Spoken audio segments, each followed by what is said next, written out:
Welcome back to Hall of Fame College Football. I'm your host, Jason Watkins.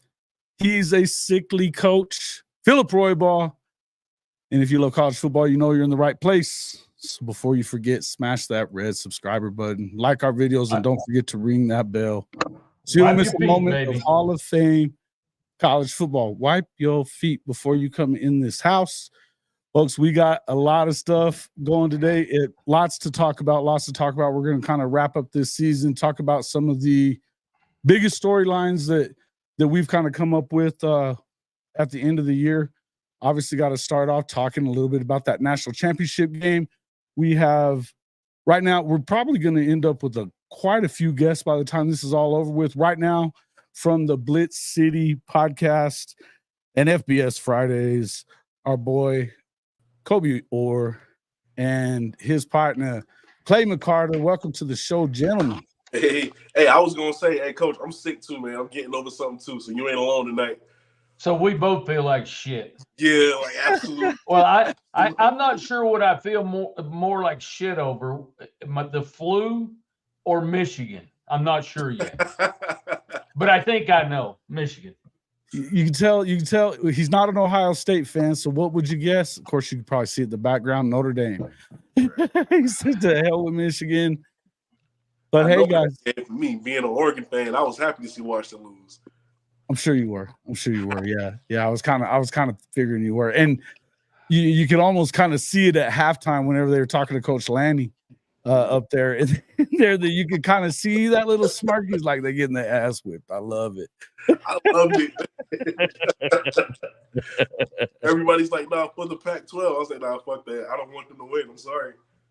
In some of the pregame chitter chatter back and forth while these guys are on the field stretching and stuff, you see Dan Lanning gets done talking a little bit about like his predictions and stuff, and then it goes to the next guy and he goes, well, that's the thing is Washington likes these close games. They like being the underdogs, and if you've seen in their last 5 or 6 games, it doesn't matter if they're behind a little bit. Penix has that dog in it.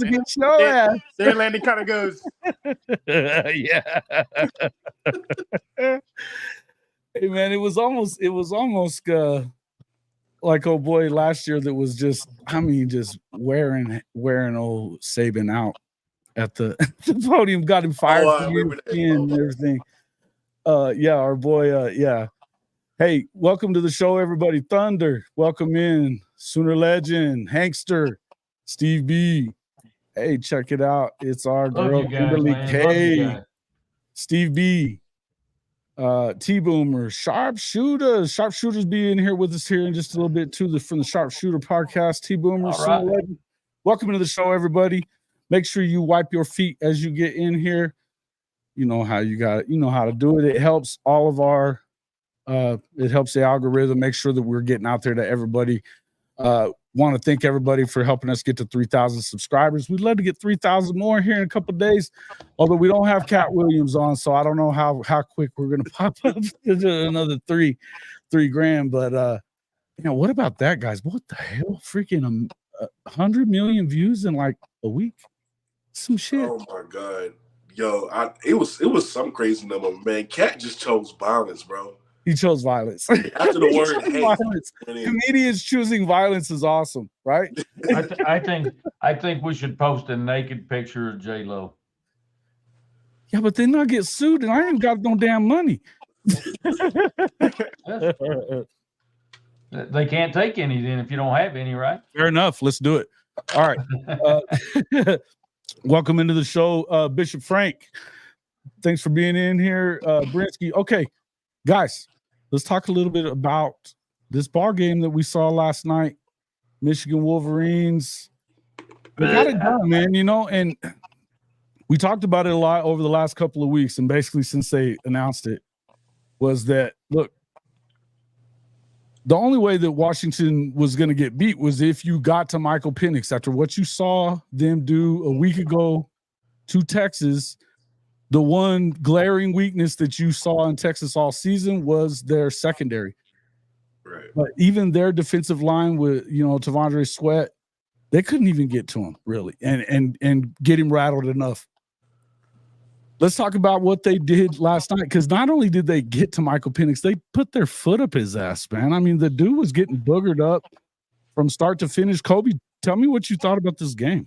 No, I love what Michigan did from the very beginning. You know what I'm saying? Like, and you know, we kind of talked about this on our championship breakdown show. Watching them get after Milroe at Alabama, to where his first 6 dropbacks, he was sacked like 4 times. I'm saying if Washington can't handle that, it's going to be a long night for them. Like I just didn't think that they were going to be able to handle that defensive line of Michigan. I love that they took their time. I love that they established a run.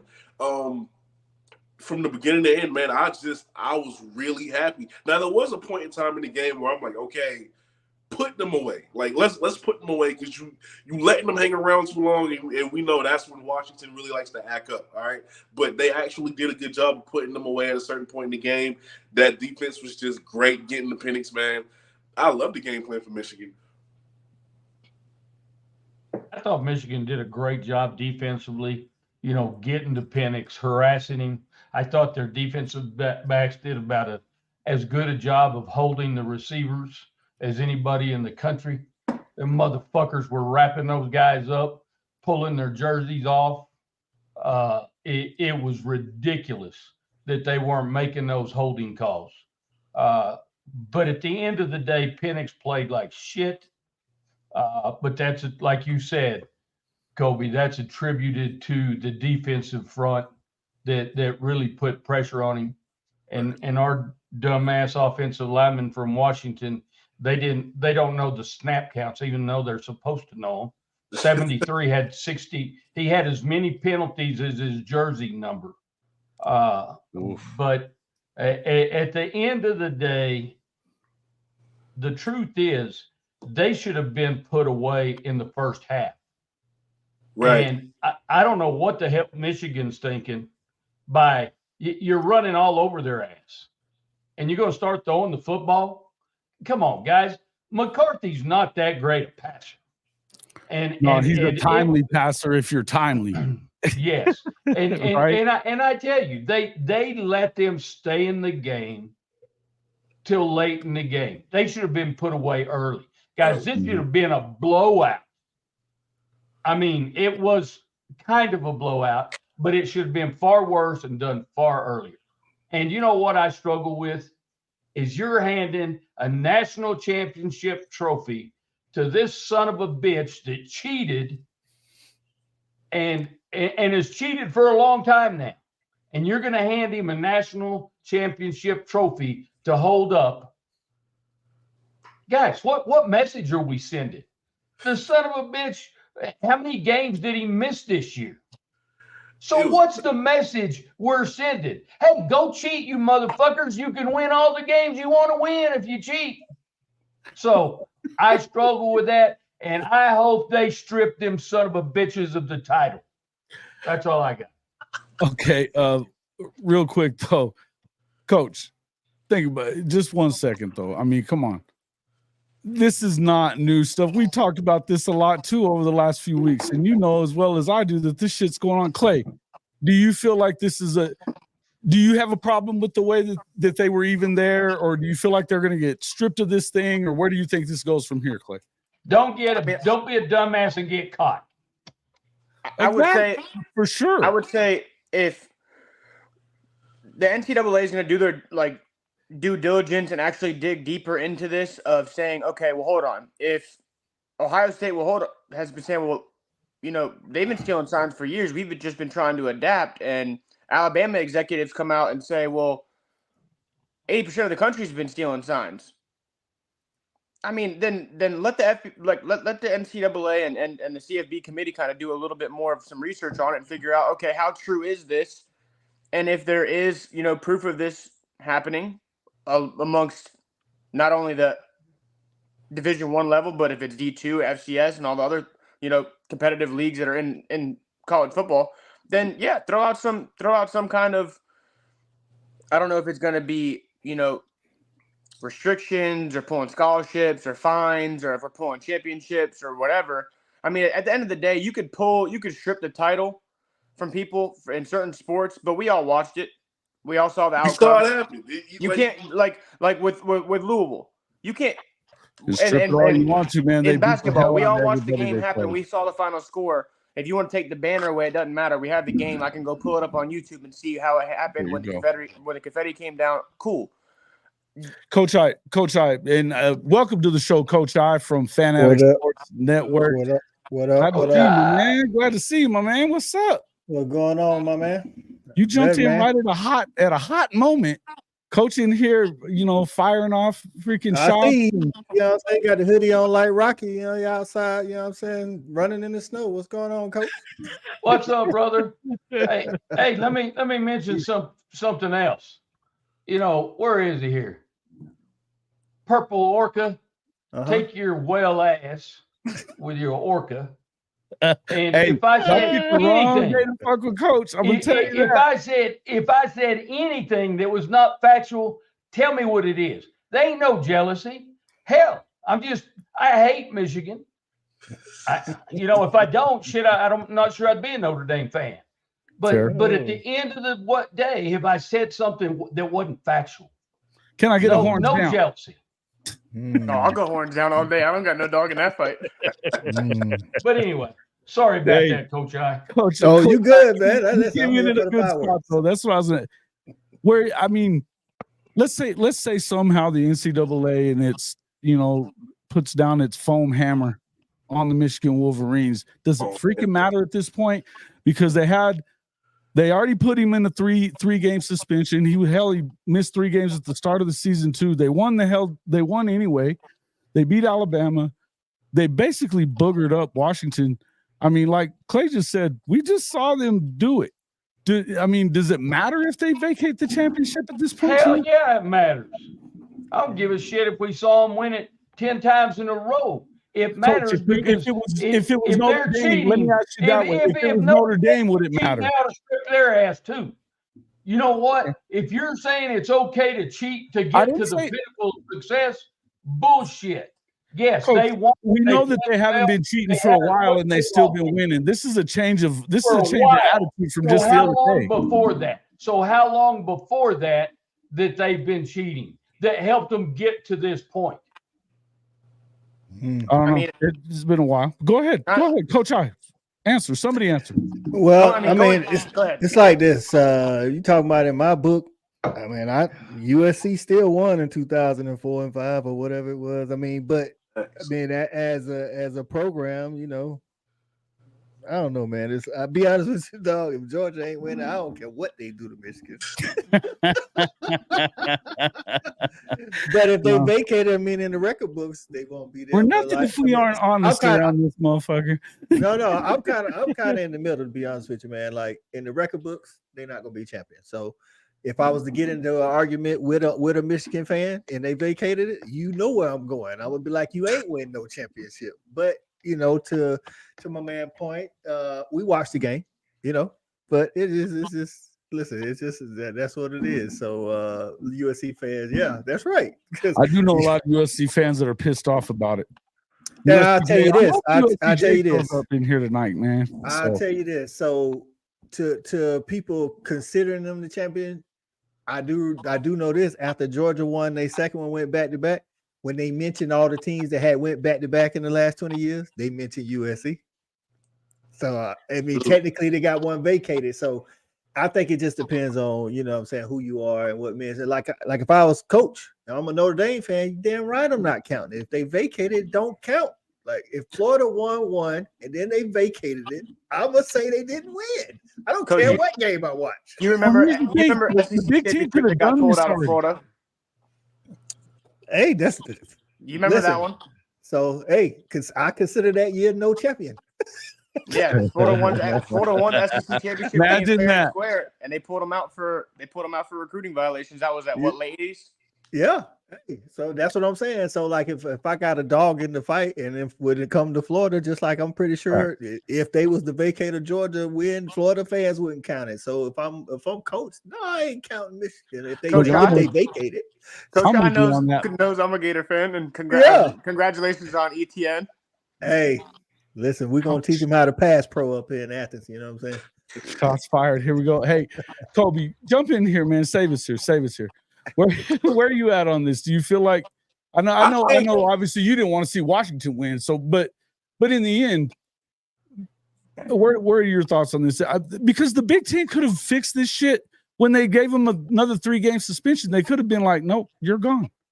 And no, y'all aren't going to represent the conference, whether in the championship game of the conference or in the playoff. I think it'll only matter if Harbaugh stays.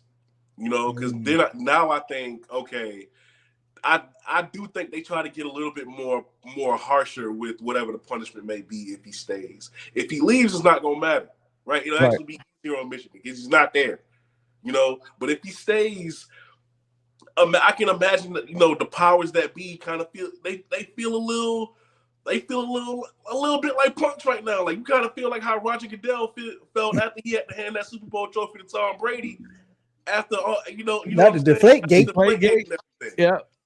You know what I'm saying? So I think it only matters. So, because of that, because they had to hand him that trophy after he cheated, I think they do try to go the harsher route, and change that rubber mallet or that foam mallet into like a metal one. It kind of come down on Michigan a little bit harder. But if he leaves, it's not gonna matter at all. I mean, I think they definitely have the crosshairs on him because he's been the loudest about saying the NCAA sucks, which is it's not wrong. That's what that may be the only thing I agree with him on. Right. Now, here's what I mean, and let me just say this part right here. And I've been feeling this way for a long. I've been a sports writer for a long time. I got to tell you, I love my baseball on steroids. I love my, I ain't got a problem with rubbing his racing. Look. Cheating in sports, I think in golf, if you're moving your ball around or writing the wrong fucking score down or something, that's cheating.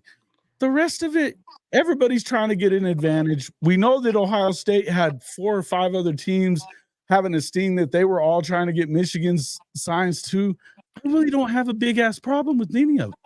I really don't. I get it. I'm not a Michigan fan. Don't give a shit about them. That being said, I don't really care about this. I don't look at it as this is so egregious. I didn't look at it as egregious when Reggie freaking got his Heisman taken away and USC had to vacate whatever it was that they vacated. I don't even know what the hell it was at this point. I know it's I think it's the best college football game I ever saw was Texas and USC. They're not taking that part of it away. I just don't have a huge issue with it. I just don't. I get what people are talking about. I definitely understand it if you're an Ohio State fan or if you're a Notre Dame fan. In the end, we just watch these guys roll over everybody that they played. To throw something in there real quick, with how it seems that rule changes and certain things have kind of gone in and making sports kind of soft. Look at, like you said, you love your baseball. Houston was caught cheating. Yeah, don't forget the on steroids part. I love it. Houston, I love it. No, listen. I'm with you right there. Make a separate MLB for steroid guys that go out there with like cutoff shirts and hit like 90 home runs a season, fist fight like in the outfield. I'm with all that. I'm cool with that. That's awesome to me. But like going back to kind of what I'm saying is like the idea of it seems like sports is like kind of getting softer and softer. Like the Red Sox, the Astros got caught cheating, and it was a verbal. They got caught cheating. They still got rings. They never stripped the titles. They didn't strip the banners.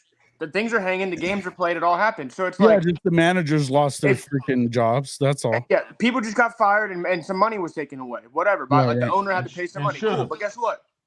They still have the rings. The games are still played. The banners are still hung. Record books still say the same. So it's like I see what not Coach I, but Coach said. Yeah. With you're like, what are you setting as an example for the young kids? Like, all right, cool. Like, it's okay to cheat. Like, if you ain't cheating, you ain't trying. Like, I can get it from that aspect, but at the same time, it's like, if everybody's doing it, don't get caught. Don't be blatant and don't do something dumb enough to get caught. You can't tell me that for the last 25, 30 years, everybody wasn't paying players already, but now that it's legal, it's like, all right, cool. Who's got the deepest checkbook that can make it legal? Because I know for a fact I have years back when me and Kobe were in school together of a friend of ours that was really big into following recruiting and everything and talking about, You know, I know people that were in this town when so-and-so signed his signing day at Applebee's, and somebody pulls up in the back parking lot in a black Tahoe and, you know, hands people, you know, an envelope that's pretty thick. We all know it's cash money. Like, everybody was doing it. Just don't get caught. Yeah. Allegedly.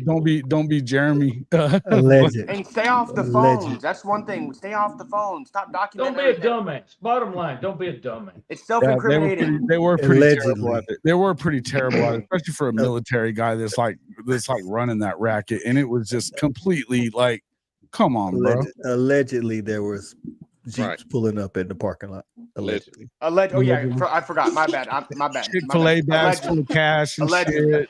I'm allegedly. Yeah. I mean, people driving Raptors after they commit, and I know certain neighborhoods in Florida where that housing community is not affording Raptors. Trust me, I'm from South Florida. I know what it's like. But they're in the driveway.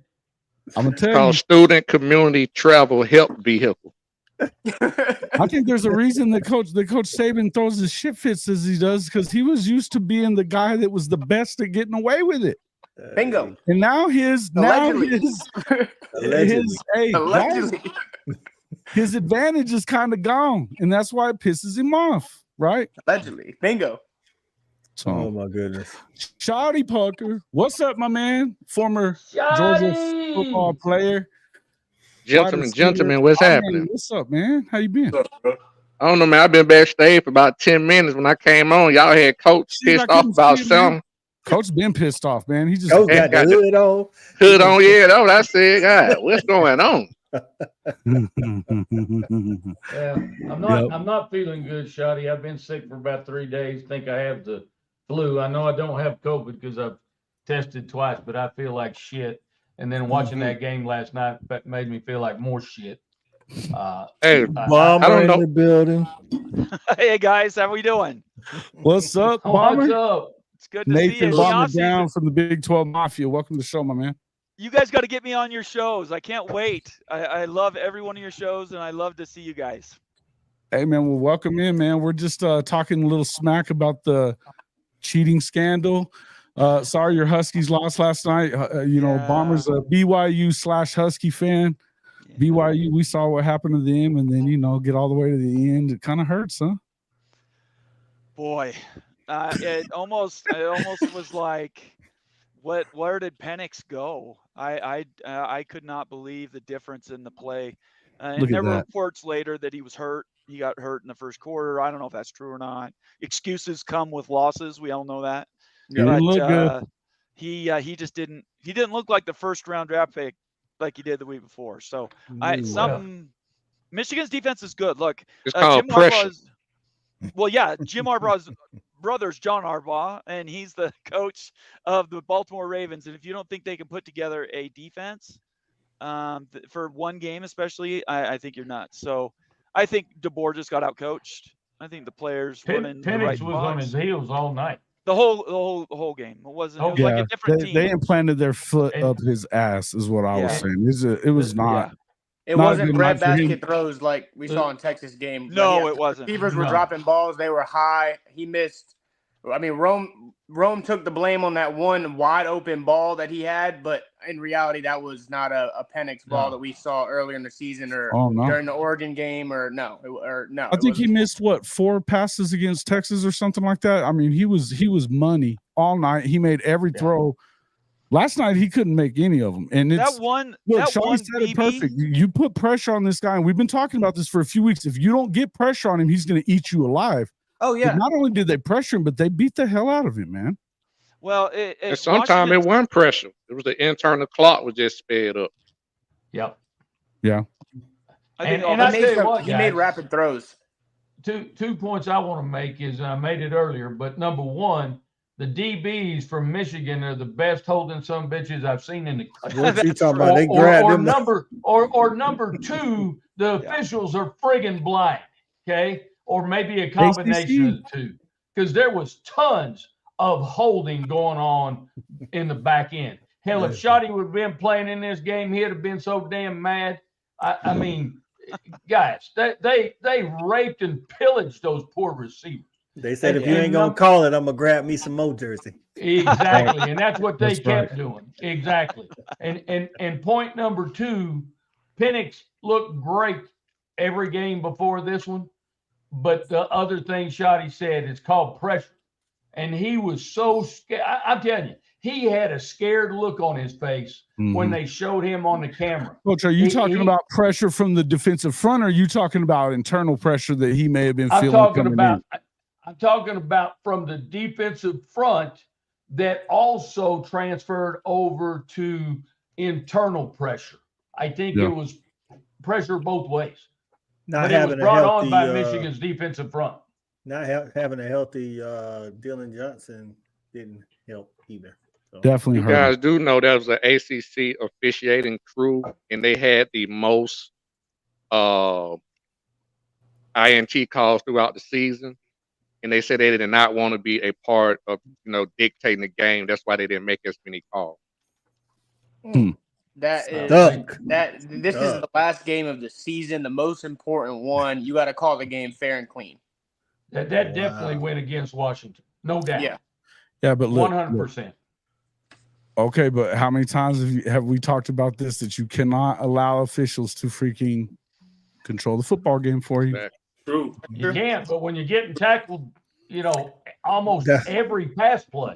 The game was. May I say something about Bedlam here then? If we're going to talk about that shit? Hold on. We're not going down there, are we? Yeah, it wasn't one play that we cry about. It was several plays. Coach, so we're not going to cry like OU. Coach, really quick. When the game is over in the first 8 minutes, because you 2 dives that are supposed to go for 2 yards go to 54 and 45, and you're down 14. The game was over midway in the first quarter. And it should have been a blowout.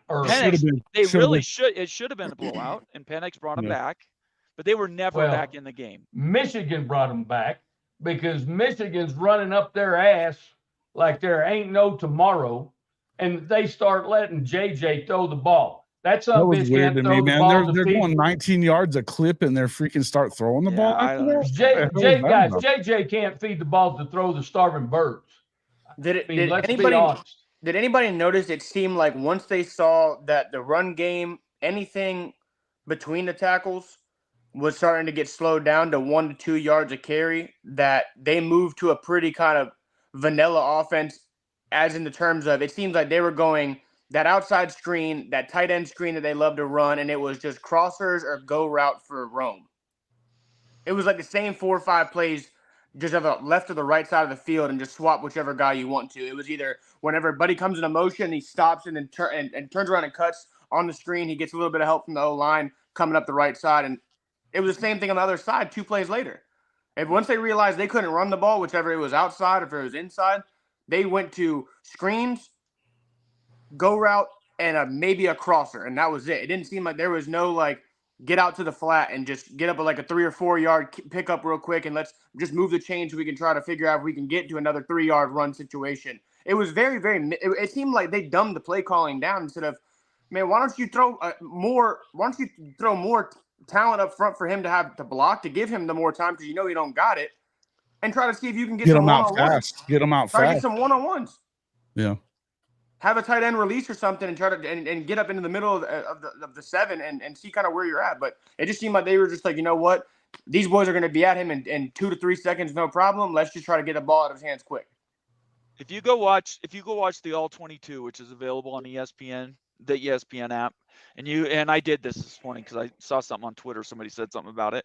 And if you watch just the first quarter and a half, you don't even have to watch more than maybe a half hour of game footage. It's obvious that Washington has no idea what Michigan's doing on defense. They weren't switching. They weren't running rub routes. The receivers were crossing in the wrong areas. And that was all because of that pressure that was being put on them by the Michigan defense. I think the game was won by that Michigan defense, and J.J. McCarthy just happened to be the QB.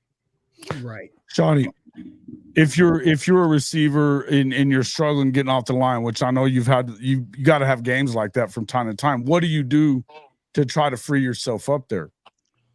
But that's excuse me, they're going to go to your OC. He can put you in motion. Can put you in the slot. He can do a lot of things to get you off the ball to give you a free release. So that means they're not making adjustments. Right. So it looked like. They definitely didn't. They definitely didn't adjust much last night. And this is, I mean, look, we're talking about our coaching staff and particularly an offensive coaching staff at Washington that hadn't lost a game in what 18, 19 games. 21. 21 or 20, yeah. Oh, okay. Okay, yeah. So Listen, was it just an issue where we finally saw where we all knew about the Pac-12? It was just different in philosophies. All that finesse finally running to defense, it just never wins. It's quite possible. This baby ship. Washington had the #1 offensive line in the country. True. And Michigan had the best defense in the country against everybody they played. Yeah, and they handled Texas.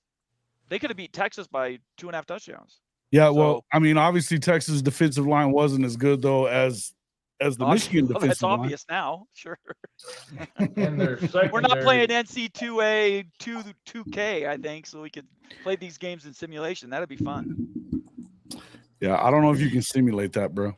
I don't know if you can I simulate don't know that. how they bro. do it in video games. I don't know. All right, next question. Let's move on forward to this. Does Jim Harbaugh stick around, or is he off to the league? Kobe, start with you. What does he have left at Michigan at this point? Like what's the positive to him staying? You know, if you stay, they're gonna come after Michigan a lot harder because you decide to stay. You've won a championship. You've beaten Ohio State 3 times in a row, if I'm not mistaken. You've done that part. You know, you've overcame the hot seat, which was deserved talk at the time, but you did everything you were supposed to do. Michigan is now the prominent program that they really believed that they were for the longest of time. So I feel like you've done all you can here. Like, go back to the NFL where we know you never really want to leave anyway. Go back there. Try to, get you a Super Bowl, and so you can have your name as, so you can have your name as next to the greats when it comes to coaching. You know what I'm saying? Like, not a lot of guys are able to have success at the college level and the NFL level. If you can be one of those guys who can win a championship in both, why not? You know what I'm saying? I just feel like his time is done at Michigan. I feel like he's done everything that he needed to do. The only thing you're staying for at this point is just to see if you can do it again. And I just don't think that's necessary. Go to the NFL. Your time is done. You've done a great job, but that's it. Shawty, what do you think? Hey man, I'm gonna go out on the edge here on a little limb here. I think he's gonna leave, and it has something to do with Kobe just said in a sense. I think he's gonna leave because of his ego, and his ego. I think he just want to beat his brother. I think he want to do it on the college level and the NFL level, so he can have one leg up on his brother. I don't think he got nothing to do with nobody else. I think he's fighting his family internal. Internal fight. You think he's just competing? I say competing. I shouldn't say fighting. I got you. You. I think he want to be the best Harbaugh. I mean, his brother about to have a 2-time MVP at quarterback. I don't know how easy it's gonna be for him, but a championship on the NFL level and on the college level, he done did it better on both levels. We're the best on both levels. I think that's what it's gonna be about. So I think he leads, and I think it's gonna take the right timing and the right team, which I think right now would be the LA Chargers. Right. That's what Gen Z 214. Welcome to the show, man. He said that as well. A lot of people are in here saying he's gone. Look, the Chargers, you go in there and you got a really good quarterback in Justin Herbert, and I mean, they seem like they're ready to win. But Coach, what do you got? He gone, man. He gone. I mean, again, like, what is he doing? I think he's been wanting to go, so it's a perfect time. Leave out on top. I feel like his answer during the press conference is kind of alluded to that too. Like, his body language is told when he was like, "Come on, guys, can I just sit here and enjoy this?" Yeah, it's like, man, you can tell he's kind of like, y'all know I'm leaving, but let me enjoy this. Like, you know what I'm saying? It took me a while to get here. Let me enjoy this, but y'all know I'm gone. We don't got to talk about it right now. That's the tone I got from him. It was obvious, man. He's not saying. Right. Before I move on, hey, welcome into the show, from Locked On Oklahoma State, our boy Cody Stovall. What's up, brother? Good to see you, Cody. Hey, fellers. What's up, Cody? Hold it. What up? Man, I'm just licking my wounds because my Cowboys basketball team is right now pretty daggone terrible. But you know what? This is a season to review, and 2023 was fairly successful from a football perspective. So that's a good way to kick it off. Hey, check it out. Y'all ready for this? We're mother trucking Bedlam champs for the next decade, dagnabbit. And he's gone. He's gone. I knew that was coming. So fast. He was I knew in that here was and coming. he was gone just right away. I don't know what happened. The fuck? Cody, you're gonna be quiet with that shit, or you will leave. Hey, Jason, hold on. What's up, my guy? What's up, my guy? You can talk shit, but Hey, listen. don't get upset when I get started on you. Well, the idea of you kicking me off here ain't worth a velvet painting of two dolphins getting it on. All right. I'm here to spice this thing up and make this shit a little bit more fun. All right. Okay, Ricky Bobby. Hey, Bulldog basketball 11-3, by the way. Okie, like Cody, everybody. You know who he is.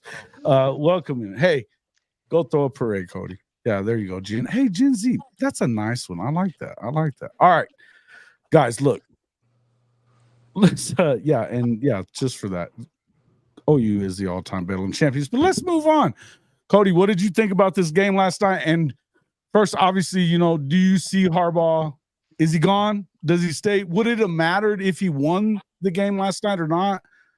If he was, honestly, man, I couldn't give 13 shits whether he stays or goes, primarily because how does this game not come with an asterisk, right? How are we going to simply gloss over the fact that Michigan cheated their way here? Now, anybody who says, well, they won the game fair and square, they did do that. That is a fair assessment. But what we're condoning here and highlighting is, you know what? You can bust your ass if you want to, or you can be a little sketchy, because if you ain't cheating, you ain't trying, right? like in Bedlam? Get the hell out of here, dude. You don't even Man, sir, hit 3 games suspension. Don't even step in those waters of suckage. Don't do it.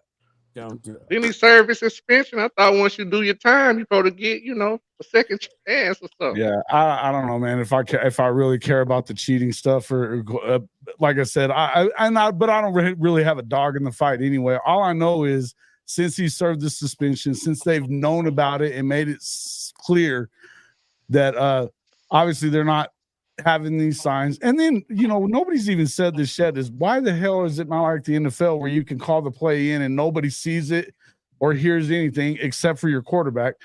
I don't understand that either. But that being said, call it what you will, call it what you want. We've watched them roll over everybody in the last 5-6 weeks of the season, even though everybody knew that, even though, the cheating stuff was out there, everybody had changed their signs. They weren't getting them anymore.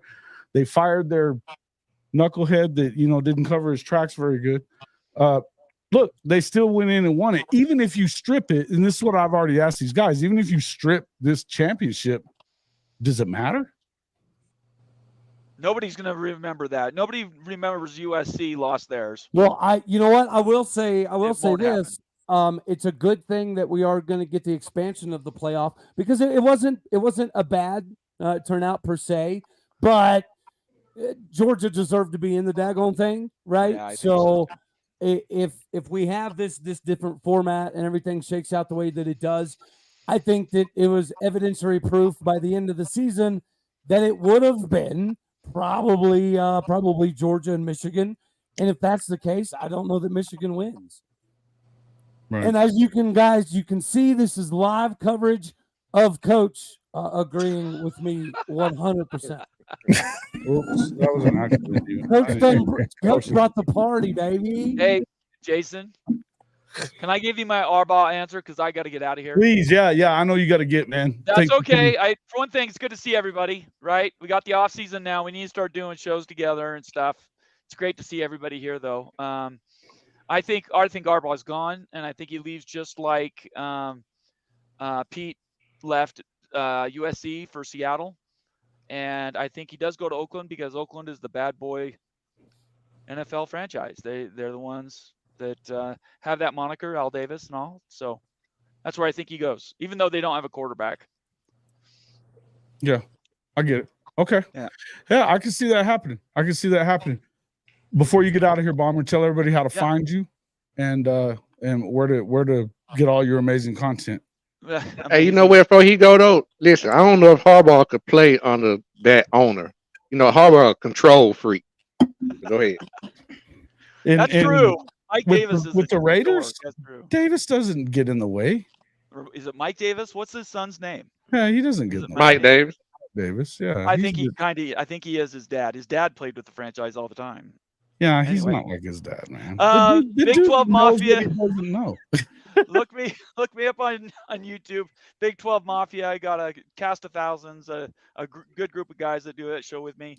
And then find me on Twitter at B12 Mafia. And that's about it. It's good to see everybody tonight. Sorry, I got to leave early.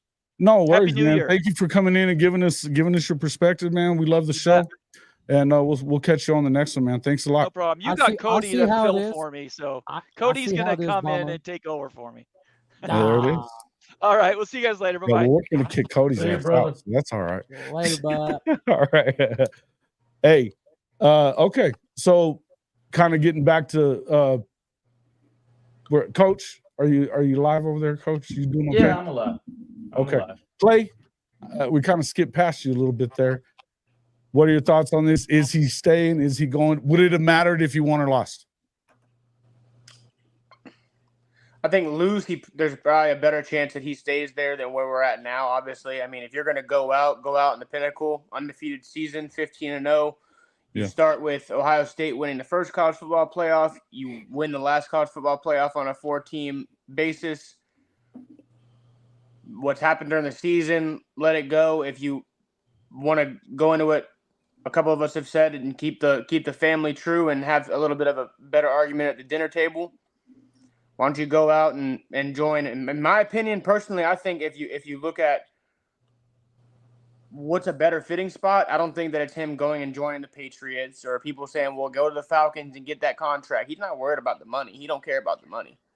Right. He's already made probably over $100 million in his life. Let him go and join a team that makes the most sense. Give him the pieces that he needs on both sides of the ball to be able to succeed.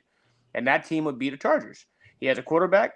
He has some younger receivers. He still has Keenan Allen. You get Eckler. On the defensive side of the ball, you got, problems on the defensive side of the ball. You got one of the best D linemen in football. Khalil Mack's a little bit more towards the end of his career. Some young talent there in the secondary. Derwin James. Everybody. I think any coach in the NFL would love to have Derwin James on the back end. But man, go out on the pedestal, man. Appreciate the 15-0 season. You know, your name's cemented in history forever on multiple different levels in college football. And go out there and try to, knock your brother out of a conference championship game and get you a Super Bowl. So you one up everybody. Okay. Has everybody answered this question? Coach, Coach I, did you answer this one? Yeah. Okay. All right. I think he's leaving because I think he wants to win a Super Bowl. He's been there. I think he's gone. And I think that if you can get the Charger job, you kind of need to take that one. I like Justin Herbert. I like, that team that they've kind of put together. I hated their coach, but it's a much better team than a lot of these guys that would get. Coach, he's gone. Is that what you're telling us? So I don't get to answer this one because I don't like him. Well, answer it. Answer away. I saw you waving, so I didn't know if you even were going to. I was just wondering. You asked if everybody got the answer, so I was waiting. Does it matter? Does it matter if he won last night or didn't? Is he leaving? Is he not? My answer is simple. I don't give a shit. It's all he wanted to fucking say. I don't give a shit. I knew that's what he was going to say. How did I know? I love. He don't give a piss about nothing but Notre Dame. That's it. This is factual. Hey, shout out to Notre Dame family and Notre Dame. Say it with your chest, Coach. 7 on 11 says. Blitz, Irish blitz. Mr. Johnson here on 7 on 11 off. Yeah, that's the recruiting services and that's you. analytical stuff. Okay. I'll be actually doing a show. I'll be doing a show highlighting like 6 high school recruits tomorrow. Actually, cool. All right. Harbaugh and Kirby will be going against each other next year. Kirby's smart to the league. You heard it here from Hankster first. There's been rumors blurring about Kirby going to the Falcons because they're going to make him one of the highest paid coaches and saying, "Oh, he might be." John Arthur Smith is a freaking toad. That literally was an Alabama fan. That was an Alabama fan to start the whole thing, and then it started taking off. Now everybody, sources close to the Kirby program. ain't going nowhere. Yeah. Kirby's gonna coach at Georgia for as long as his body will allow him to. That's where he feels like he will because he can win them or whatever. But had they won, I think it's like what Shotty has said, and Coach I said this a few times. Hell, if he'd have won again, if they'd have won 3 in a row, he might have should have left in. Because what the hell are you gonna do from there? You want to one up Saban? Win 4. You want to one up Saban? Saban never won 3 in a row. One up Saban in terms of all-time accolades. All-time. Yeah. I get it. He's younger and he's already had more success. Kirby had more success at his age than Saban had at his own age. Mm-hmm. In terms of the first four full seasons as a head coach, Kirby got a chance. Kirby got a chance to take what? Saban got 7. Saban got 7 total. 6 7. Alabama. But listen, man, the way that college football landscape don't change, NIL and this portal. Man, it's gonna be hard to back to back and all. It's gonna be tough, man. Listen, and that's where I kind of wanted to move to that. I did want to jump in real quick, and we can spend literally 5 minutes on this, but I just got a question. So we just saw that obviously Quinshon Judkins is going from Ole Miss to, which is weird to me that he's going to Ohio State, right? It seems like a weird move to me. Does it feel like to you guys that, especially with the national championship going to that dreaded team up north, is Ryan Day losing a grip on his job? Coach I, start us off. I think it definitely put more pressure on him. I mean, he already had pressure from the 3 back-to-back losses, according to the Ohio State faithful, and seeing Harbaugh hoist the trophy, regardless of whether they take it from him or not. That didn't do him any good. His seat is fire hot. So, yeah, fire hot. Yeah, fire hot. My guy. You ain't wrong. Look at that, Mr. Zach McKinnell. They call him Blue from the Blue Bloods podcast. What's up, my man? How you been? Hey, man, been good. Just got back home from Frisco for the FCS National Championship. So, been slammed, but now we shift into off-season mode, man. But I appreciate you having me. Hey man, welcome to the show, man.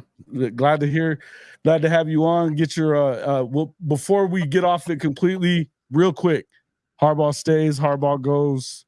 Did it matter if he won or lost last night?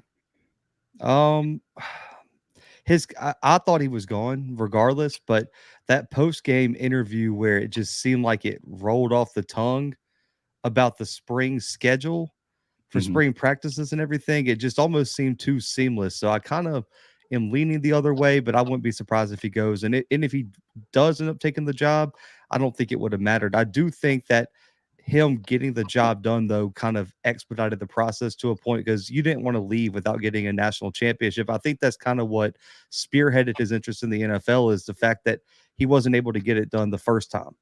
And he wants to be a champion at both levels. So I do think that kind of that helped maybe increase his interest in the NFL. Yeah, that's kind of what Shawty was saying. He said it's a family thing now. At this point, he's just competing with Big Brother.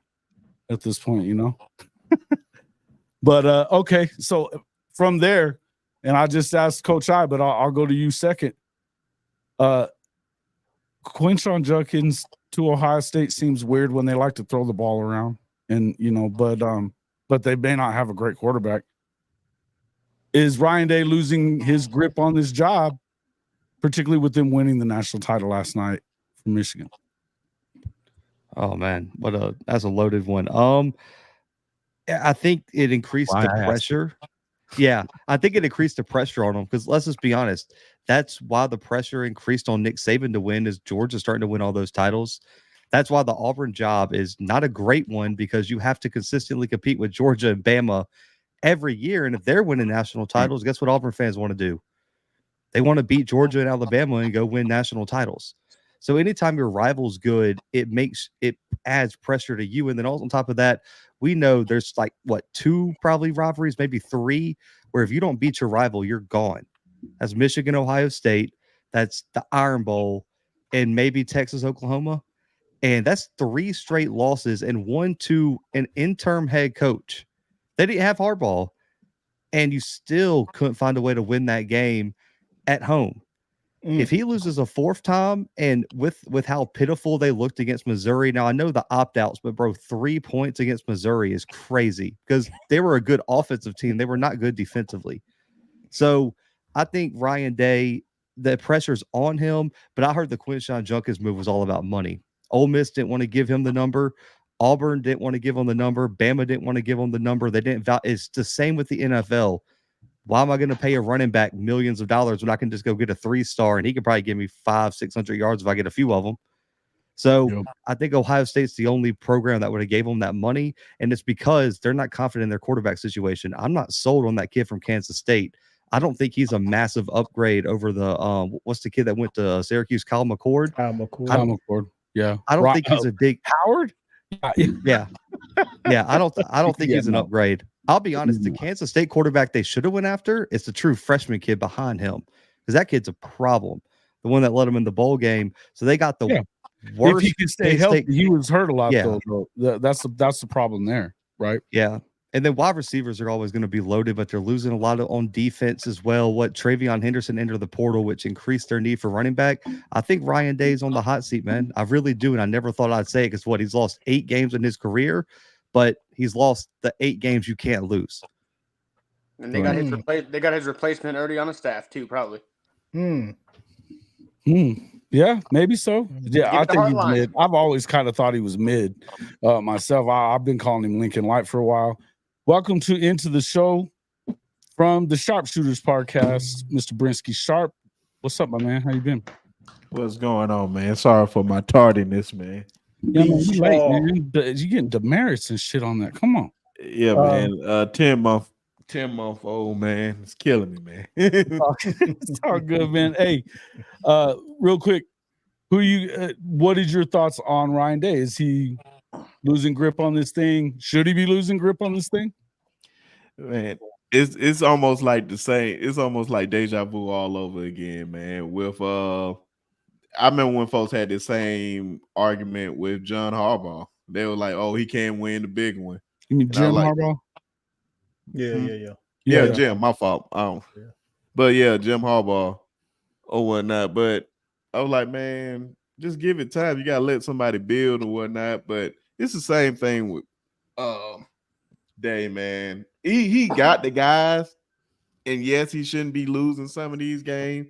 And yes, Lou Holtz called his team soft, which I'm not a big Lou Holtz fan, so easy. Sorry, coach. Sorry. Easy. Sitting over there quietly. I don't give a shit. I don't give a shit. That's his word right now. But yeah, man. Last 2 sentences out of coach. I don't give a shit. Just think about all the teams that he lost to, man. It ain't like he just lose to scrubs or whatnot. I'm about to say Lincoln Riley lose to teams that he's definitely not. Hold on now, Brinsky. If you lose a couple of times, 2, 3 in a row to Auburn, what you gonna say about your coach there in Tuscaloosa? But what Brisky's saying is that Michigan was good, though. It's not like they lost to a bad Michigan team. Fair. They were a superior team. But they won the national championship too. This is another thing that's driving them crazy more than anything else. Yeah, you don't want to lose to your rival, man. But if you lose to a Cam Newton Auburn or a Jarrett Stidham Auburn, it takes some. I don't think it gets excused, but it's not the same as losing to the current Auburn. Yeah, I'm about to say, look at what Lincoln Riley was losing to. Look what he's losing to now. Like, everybody, come on now. Yeah, everybody, I get it. Yeah, I'm about to say Ryan Day lost to us in the national championship. He lose to Clemson that played the eventual national championship champions LSU. He lose Michigan all those times, which every time they went to the college football playoffs, it ain't like he just losing games that he lost to Bama in the national title. That's what I'm saying. He's not losing nothing like small. Now it'll be a thing if he was losing like games that he should be winning. But hey, man, let's just give it time. I think folks just like this microwave type success or whatnot. They see the Georgias, they see the Alabamas. I'm not even gonna say Michigan. Michigan about to fall off this year. He's gone. He's gone to the NFL. So Michigan celebrate this. You think he was gone either way, or do you think? Oh, he was gone either. He was gone. It didn't matter. They won by 100 or lost by 100. He's gone. So if Sharif takes over the job and they lose to him again, you gonna tell me that Ryan Day ain't getting his ass run off? No. Now I would say he's on the hot seat. I wouldn't say he's gone. I put it like this: if he goes into that game and they lose probably one game coming into that game or two, I'll say he's on hot seat. Either way, if you lose that game, he's on the hot seat then, because they'll get tired of you losing to your rival. If somebody takes the Michigan job, did you say that Howard could cook? Is he bringing a hibachi with him, or what are we talking about? But I don't trust Howard at all. If they go, I don't agree. I don't disagree with C. John. Well, the problem is, he said if they can keep him clean, and that's one of the problems at Ohio State. They can't. They try to. Well, listen, on our show, we just talked about one of the positions you don't want to go get in the portal or have to go get is offensive lineman. If you got to go get offensive lineman every year, as many as you can, you're in trouble. Yeah, it's about the only position that you can still, or you need to at least still depend on a decent amount of, guys developing, right? And there's a lot of other skill positions. So you can go into the transfer portal, you can plug and play pretty simplistically. But even if you do plug in some transfer linemen, you've actually got to have some depth at that one position to make any type of successful run. Mm-hmm. So, what are you? Can I say something about Ryan Day? Is Ryan Day in trouble? Oh, he should be. Ryan Day should be in trouble, right? He's getting the label as somebody who couldn't quite get it done unless he's got somebody else's people, right? He can't win the big ones, which was the same knock on Harbaugh, obviously up until now. But that's the knock on Ryan Day. And although I don't completely disagree with Mr. Sharp, you cannot continue to be the guy unless the Big Ten, obviously with the new additions, is going to get a little bit more competitive. But the bottom half of the Big Ten has not been good enough for you to say Ryan Day's been successful, right? You have 6 or 7 games on the schedule that you damn sure should win, and you probably could win with your backups. And to me, it just the body of work doesn't make a whole hell of a lot of sense for Ryan Day. You know what that sounds like? Mike Gundy. I'd say one thing. He beat you this time, buddy. The cement in the coffin for Day is if Harbaugh leaves, the replacement coach beats Ohio State in a regular season game. But that's the problem, though. Think about this. It's a double, like, the thing that's going to hurt Ryan Day is what's going to be able to help a lot of other coaches preserve their careers, which is the 12-team college football playoff.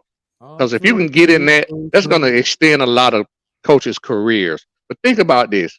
Ryan Day can lose to Michigan and still make the 12-team playoff and going to still end up being on Michigan's side of the bracket in the playoffs and might have to play them again and lose to them twice. 3 times, possibly. He's out of there. I was about to say, because there's no more division, so they could possibly play in the Big Ten championship. He's out of there, bro. Kobe. He better hope Harbaugh leave. Hey, I agree with you. I think that he should be on the hot seat. I think that his seat is boiling already. I mean, it's Ohio State. We're not talking about look, folks, we're not talking about Kansas State where every once in a while you can win and you're going to be okay. And particularly against your rivals. You are not allowed to lose. Hey, remember what you guys were talking about? The difference between South Carolina and Georgia. The expectations ain't the same. Ohio State, it's Georgia expectations. Kobe, where are you at on this? Listen, everything you guys said, man, just gonna reiterate that. Football always has been and always will be a what have you done for me lately business. You lost the last 3 meetings versus your most hated rival. When you took this job, you knew that this is one of the most pressured jobs in America. You have to beat that school, okay? You have to keep up the standard, and he hasn't been doing that. So yes, that seat is boiling. On top of that, the ugly showing versus Mizzou, okay? Kyle McCord leaving before the season is over with. Dude, if anything, like Blue said, I'm not a believer in the Kansas State transfer either. And I pray to God, even though I care nothing about Ohio State, I kind of pray to God that Aaron Nolan is the answer.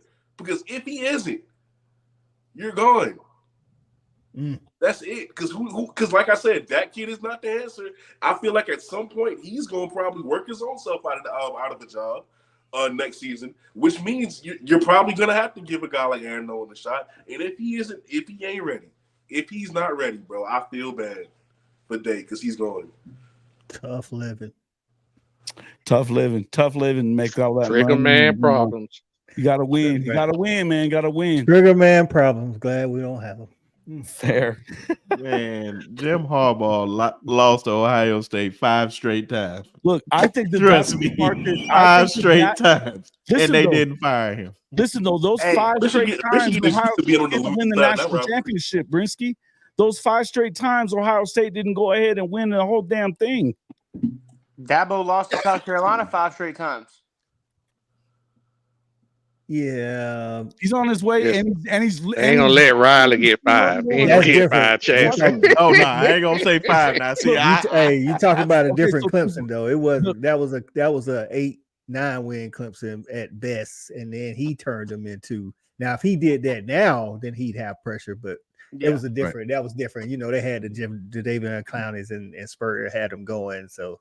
And Dabo was never a coordinator, so he got a little bit more leeway. Dabo Swinney's won 2 national championships and played for 2 more.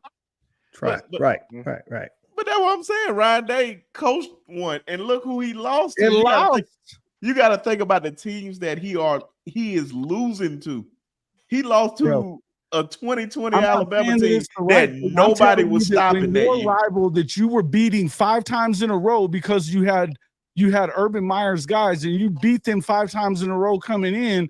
Now you've lost 3 in a row and the dude just won a national championship on you. That's how the tide has completely turned under Ryan Day. Do not tell me that he's not boiling down there. Don't tell me that. I don't know where you guys are getting this boiling from. Now, I said if he lose, what's the hashtag Ryan Day? What do you mean? Listen, I tell you, my opinion came from Ohio State fan base. Like they was calling for Ryan Day last year. I don't, I think Ryan Day's a pretty good coach. They were screaming about CJ. Hey, they were calling for Jim Harbaugh job when he lost to him 3 straight times, and he got 2 more chances. They didn't win a national title, which made it 5. He probably would have been gone though. Maurice Claret, former great player at Ohio State, will be helping Ryan Day pack his shit next year to leave town. Ryan Day is a gone pecan. If he don't start winning, he damn sure is. And I don't know that. So he probably got to make the semifinals, right? I think it's the answer. I want to know what the fuck the question was. I think Shawty just hit it. There's stipulations. I think he has a conditional hot seat right now. Like you got to make the playoffs and get to the second round or the semifinal, whatever it is. You know what I'm saying? Yeah. If he does that, he's gonna get more time. As much as you want to beat your rivals, you ain't giving up semifinals or natty appearances to go to some other guy. Sammy's top 4, right? Top 4, yeah. Yeah. Finish the top 4. Yeah. That's what I'm saying. If he finishes in the top 4 and he loses to Michigan, he's not going nowhere. Like, you want to beat your rival, but like once it goes to 12, though, I mean, he can lose. Ryan Day can lose 1 game a year to Michigan, and then once it goes to 12, he's still going to be there for the next 10, 15 seasons because at the end of the day, you still making the playoffs. No, we saying he got to make the semis. You just can't be making the playoffs. But I mean, if you're still getting the chance at the end of the day, with the way that football, the landscape of football has gone to, with how we're determining who's going to play for national championships, if he's still making the playoffs, that first round, he's going to probably boat race somebody. He's going to make it. They'll probably get out of the first round multiple seasons because I mean they're still going to be a top 6 team borderline yearly like they have been. So it's are we sure that they're a top 2 team in the Big Ten next year? I think Michigan's better than them. I think Oregon's better than them. Depending on who Washington replaces Penix with, they're better than them. They're going to have Will Rogers, and trust me, Washington is not going to be there. Will Rogers is the better quarterback than Ohio State has. I agree, but Will Rogers' team compared to Ohio State team, 2 different teams. I don't think that's a guaranteed win. I ain't say it was a guaranteed now win. We getting saucy. But if he goes 9-3 next year, they're gonna lose it. There's a lot of those teams that are replacing quarterbacks too, though. So we'll see. That's what I'm saying. The Bo Nix did down in Oregon. Well, they went and got Gabriel, did they? Yeah. And Dawson Moore. Yep. Yeah. Look, I think Oregon's going to be a pain in the ass. I don't know that I mean, we know the USC ain't. I know the USC's it was supposed garbage. to show up here tonight. So since I'm just going to give Kelly a little bit. Let's go back on the shots because Kelly ain't on the show tonight. Kelly. Well, they won't lose 3 games in the regular season. I can tell you that. I'm looking at the schedule. They won't lose 3 games in the regular season. Who won't? Ohio State. Oh, I thought you were talking about USC. I was like, I thought you were talking about USC. I thought you were talking about USC too. I was like, I don't know, bro. No, well, you said if they go 9-3, but they're not going to go 9-3. Well, I don't know who's on their schedule off the top of my head, but yeah, they play. They play Oregon, Michigan. They play Oregon. The 3 games is Oregon, Penn State, and Michigan. That's it. You're gonna probably have to go 10-2 to make the playoff. He'll go 10. He's gonna beat Penn State. Yeah, that's what I'm saying. And he's gonna definitely beat Michigan. I'm calling it now. Michigan is losing every time. The rest of their schedule is Akron, Western Michigan, Marshall, Michigan State, Iowa, Nebraska, and Purdue and Northwestern. So Savannah Catholic after their bye week. Guys, the culture since week 3. Yeah, the culture at Ohio State right now is not very good. Let's face the facts. And if you don't have a good culture, it's hard to be successful. And Ryan Day, only my personal opinion, is not that good of a football coach. I still believe he is packing his shit up and leaving next year. Clay, what did you say earlier? Off air? Off air, I brought up a conversation actually on the episode that I had with Coach because we had this conversation with Coach on the episode earlier in the season. And I said, we break it down. Me, Kobe, Blue, Coach, Kelly, we kind of talked about it. There's 2 different styles of head coaches in college football on the Division I level. You have CEOs and you got glorified coordinators. Coach, am I wrong? You can take it from here. I just broke it down. You go ahead and chime in because you said a little bit of a better segment from being on the coaching level of multiple different levels and having your own successes. Break down what I was meaning by you have the CEOs, the Nick Sabans, the Kirby Smarts, the Dabo Sweeneys, and then you have the glorified coordinators. Well, I think that's what Jason has been saying. The reason why Jason calls him Lincoln Light because they both are really good offensive play callers. You can't take that from them. Like Ryan Day and Lincoln Riley both. No, I think Lincoln's the best there is it. But that's the best stuff. They both have been through multiple. Well, now Lincoln is finally getting on board to go through multiple defensive guys. So they're the glorified, coordinators. I think he does good though, man, as far as scoring points. We know Ohio State gonna score some points, but I don't know how long he got. But the championship last night that put some immense pressure on Ryan Day, dog. Where is Lane Kiffin? You have the Lane Kiffin? I think Lane Kiffin. I mean, Lane Kiffin is in that same boat. He's in that same boat. He's like he's coordinator or head coach. One's at Ohio State, one's at Ole Miss. Come on now. I mean, Lane Kiffin went at USC. it's two different level programs with using Lane Kiffin to Ryan Day. I mean, Lane Kiffin's at Ole Miss where he's fighting to be the third best team in his conference at the time. Where Ryan Day is, I mean, he's trying to. You beat that one team at the end of the year, you are in the playoffs, my boy. That is a guaranteed walk to the playoffs. Okay, you're so both this is meeting each other undefeated. This is what I'm saying. So this is what I'm saying. Like when they do have a team, which Ole Miss had a team this year, they're terrible on the road. Good coaches aren't terrible on the road, dog. Like good. A glorified OC can call plays when he at home and he ain't got no noise. But when he go play Bama, and at that time, he had the better team. Nick Saban's a good coach. Nick Saban, like, I don't care nothing about all that you doing. Come on in here and get this L. That's what you do. You know what I'm saying? It's wipe your feet on the way in. But it's not the same thing to be at Ole Miss and to be at Ohio State, guys. It's not. But I never look, said that it was the same. He's still again, good coaches know how to take defense and offense on the road. Oh, I get it. Yeah. Has he ever done that? No, he hasn't. And let's not act like Lane Kiffin's been at Ole Miss his whole career. He couldn't win at Tennessee. He didn't win at USC. He didn't win at Ole Miss. He never wins the big game. The only time he's won big games is when he was coaching at the Group of 5 level. And that's because they had the most stacked team in the conference and it wasn't even close. When he goes up against talented real coaches, Kirby Smart, Nick Saban, all the big games, he chokes every year. I'll give you this much, and I will say this, and we talked about it a lot. The next time he wins a big game will be the first one. You know what I mean? And I'll give you that. So the dude when you've been like 6 or 7 years with the portal and dropping bags like that, might be about time to get that shit done. So that's what I'm saying. So if you can make a statement about a guy that's been coaching 7-8 years that his next big game win will be his first big game win, means he's not a great overall coach. He's not that great CEO that he needs to be. It's the two different versions of seeing go to two guys who come from the Bama tree. Sarkisian, look what he's doing. Look at Lane Kiffin. He just won 10 games for the first damn time. Don't tell me he's different. Exactly. I'm like, let's slow down now. Let's slow down. Catch a break, man. On the outside, it seems right, Shawty. I don't want to hear that shit about Sark either. It took an hour and 18 minutes, ladies and gentlemen. He's out recruiting him. Bro, come on, man. We're comparing Texas to Ole Miss now. Huh?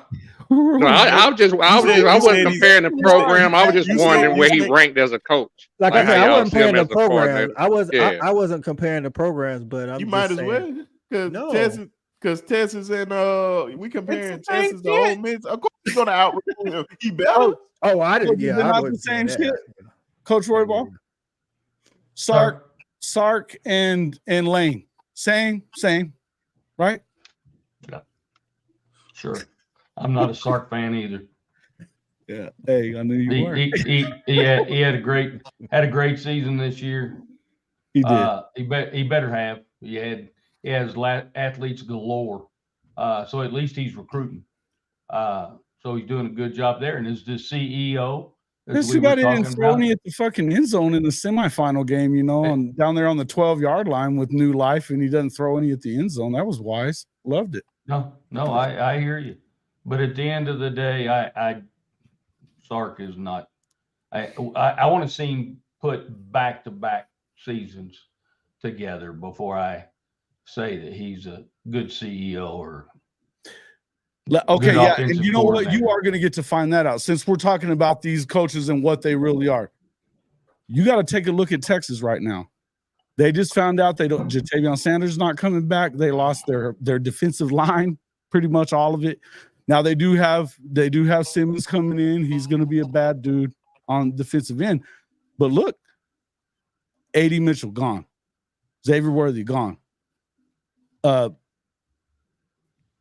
Already Malik gone. And I got to tell you, to me, Quinn with those guys wasn't good enough to win the whole thing. What happens now? If you're Quinn, I got two questions. If you're Quinn, knowing that your stock may not get higher because you don't know what you got coming in behind these guys, do you leave to the draft now or do you stick around? And number two, stick around. Even though they have the easiest SEC schedule of everybody next year, going in, do you see them taking a step backwards? Coach, I start with you. First off, I think Quinn Ewers should come back because this quarterback draft is pretty thick. Pretty And thick, they already got him projected. But does he hurt his stock though? Is what I'm saying. If without No. as many weapons. Well, I mean, there's always a chance for that. I mean, it's a chance for him to help his stock too. Right now, he's going into the season. Him and Carson Beck are considered, the two to be front runners for the top draft spot at QB. Not to say they will be, but I mean, if he can do it without AD Mitchell, he can do it without Xavier Worthy, and the running back, then that just helps his stock. I'd come back if I was him in Texas. I don't know. Do they take a step back? He hasn't said anything yet. Is the only thing. I mean, they're assuming he's coming back with Malik leaving and stuff. I mean, they figured you have to declare for the draft by the 15th, so we'll know by the 15th. So didn't we have conversations on this very channel about how there's a decent possibility, at least, that some players were going to go to places like Texas and Texas A&M just to get the bag before they really started their career? Right.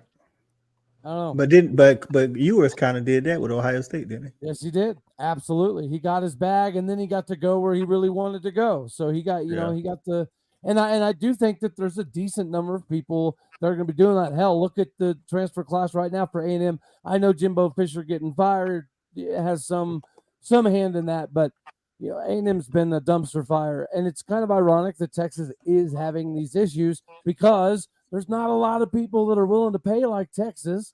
There's not a lot of people that are willing to give you the access to stuff that you get at Texas.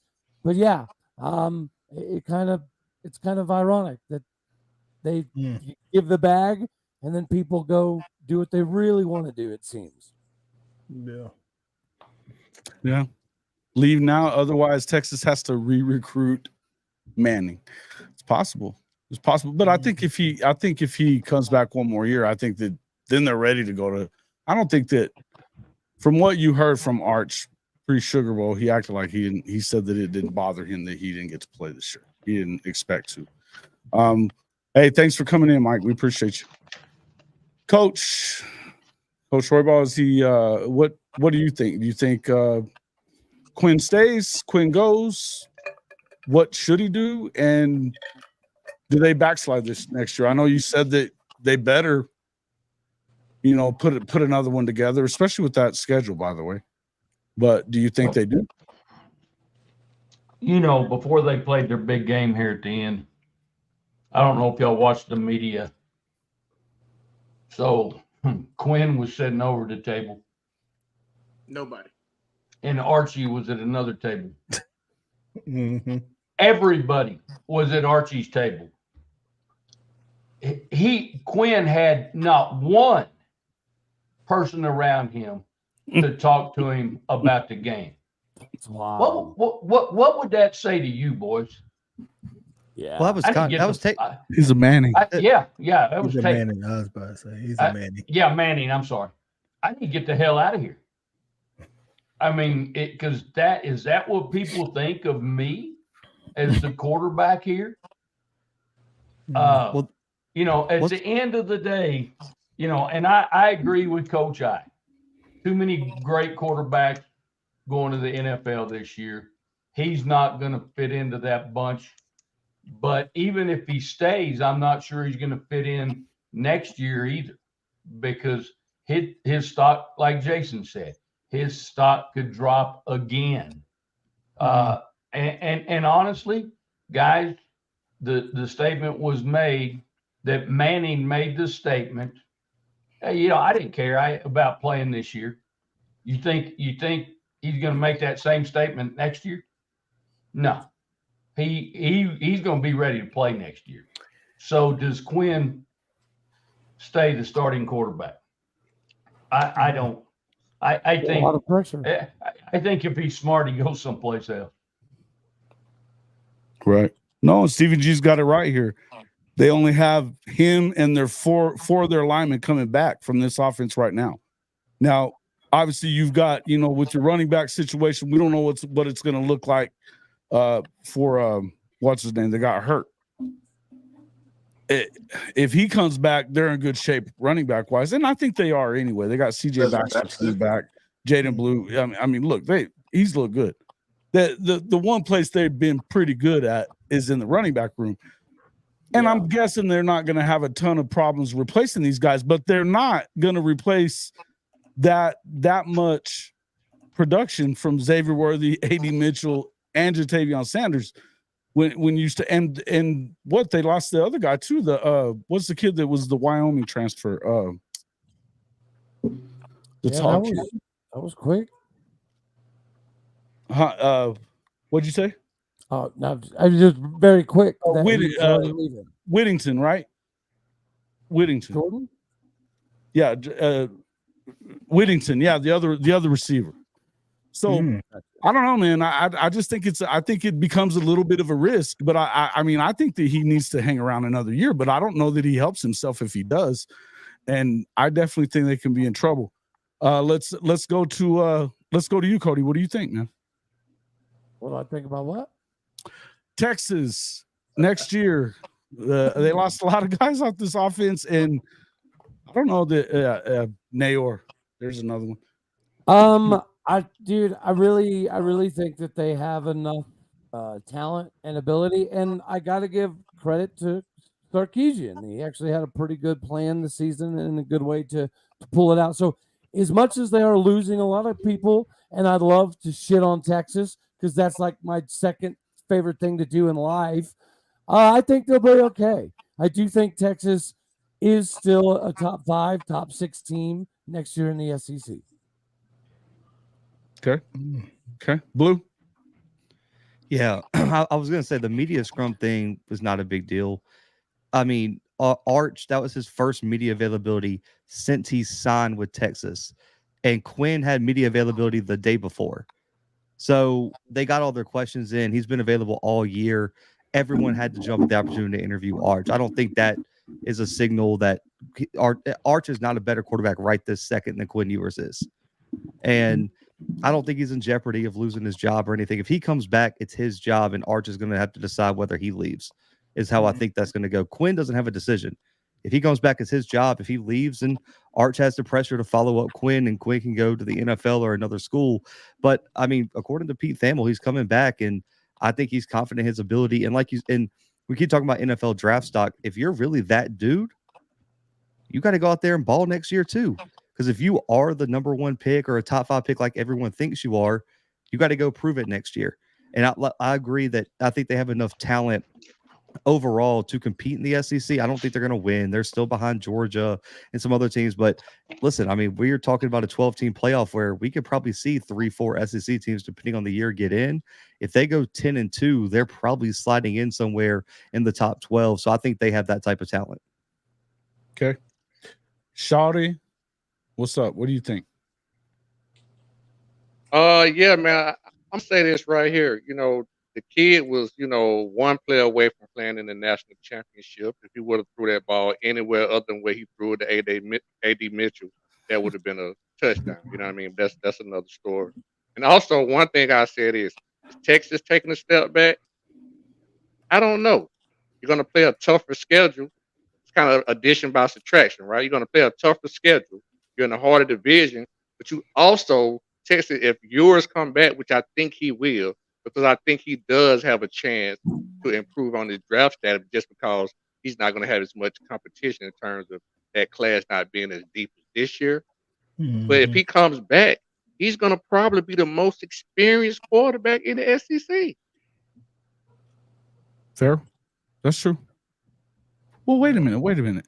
Your guys got same amount of no, not experience. I said experience. Yeah, he played because he played last year, so that's 2 years. Just better. Mm-hmm. Brady Cook better. Yeah, Brady Cook. I didn't say better. I'm just saying experience. You know, he'll definitely be part top 3. Yeah, he definitely be top 3. Jackson and that's what you want coming into a new conference. A la, not trying to knock y'all in the head, Oklahoma. I wouldn't be wanting to come into a new conference like this, starting without quarterback with. Yeah, Jackson Dart, Cook at Missouri. Both of those are 2-year starters. So that's think Shawty right. Top 3. Yeah. Be sharp. What are your thoughts? Shout out to Buc-ee's. And shout out to Buc-ee's. Shout out to Buc-ee's. We still talking about Texas, right? We are. Oh, We okay. are. They bringing in a lot of good recruits or whatnot, Yeah. but I believe they. Do I hear something? No. But that Tim I thought got your mind. Oh, Is that what you hear? Is that what you That's hear? your baby told- monitor. I told that Tim I thought got him going, boy. I'm like, man. Hey, way to stay on y'all was alert, talking, I Dad. thought somebody else was Way to doing stay on alert, Dad. something. I was like, man, what is that noise? But no, man, I believe they're gonna be. They're not gonna be as good as they was this year with AD Mitchell being gone and Xavier Worthy being gone, and then Brooks gone, Sanders gone. Basically, their whole D line gone, but they'll be better at the secondary this year because there's a bunch of young guys coming in. But a lot of those young guys have experience, and then wide receivers. Yes, you losing a lot. I love Ryan Wingo as a wide receiver coming in. I like him, but it's all about experience, and I don't know if he's gonna be Xavier Worthy. Day one, so you got to get that time. So yeah, they bringing in recruits or whatnot. I can see them maybe losing 2, possibly 3 games this year, and then it all depends on how Quinn plays because he plays still. Sometimes when he's on like how he was in the Alabama game he was on. Or he can come back the next week and play like how he played against Wyoming, which he was trash. I don't know what was wrong with him. They almost got upset by Wyoming. But it's gonna be interesting. See with a lot of these guys coming in. So we'll just see. Real quick, before we move on to the next one, Cody got to get out of here. Tell everybody how to find you, Cody Stovall. Yeah, make sure you go check out Locked On Oklahoma State. Obviously, do a daily show and a podcast, and then I also travel doing highlights for recruiting in high school, 7-on-7 and 5-on-5 camps and combines, and that's called obviously 7-on-11 off for Prospect Sports. Thanks for coming in, Cody. We appreciate you. Oh hell yeah, buddy! Appreciate everybody. God bless. Go Pokes. All right, bro. Now, you know what, Jason? You're.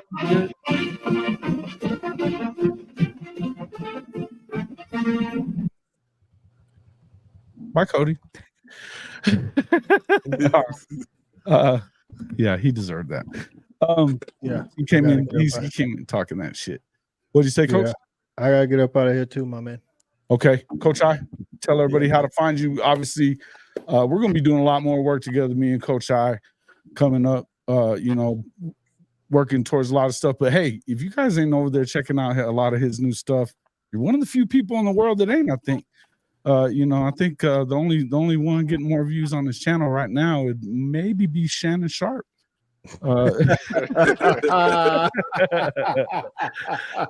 We got Cat on next week. Yeah, that's right.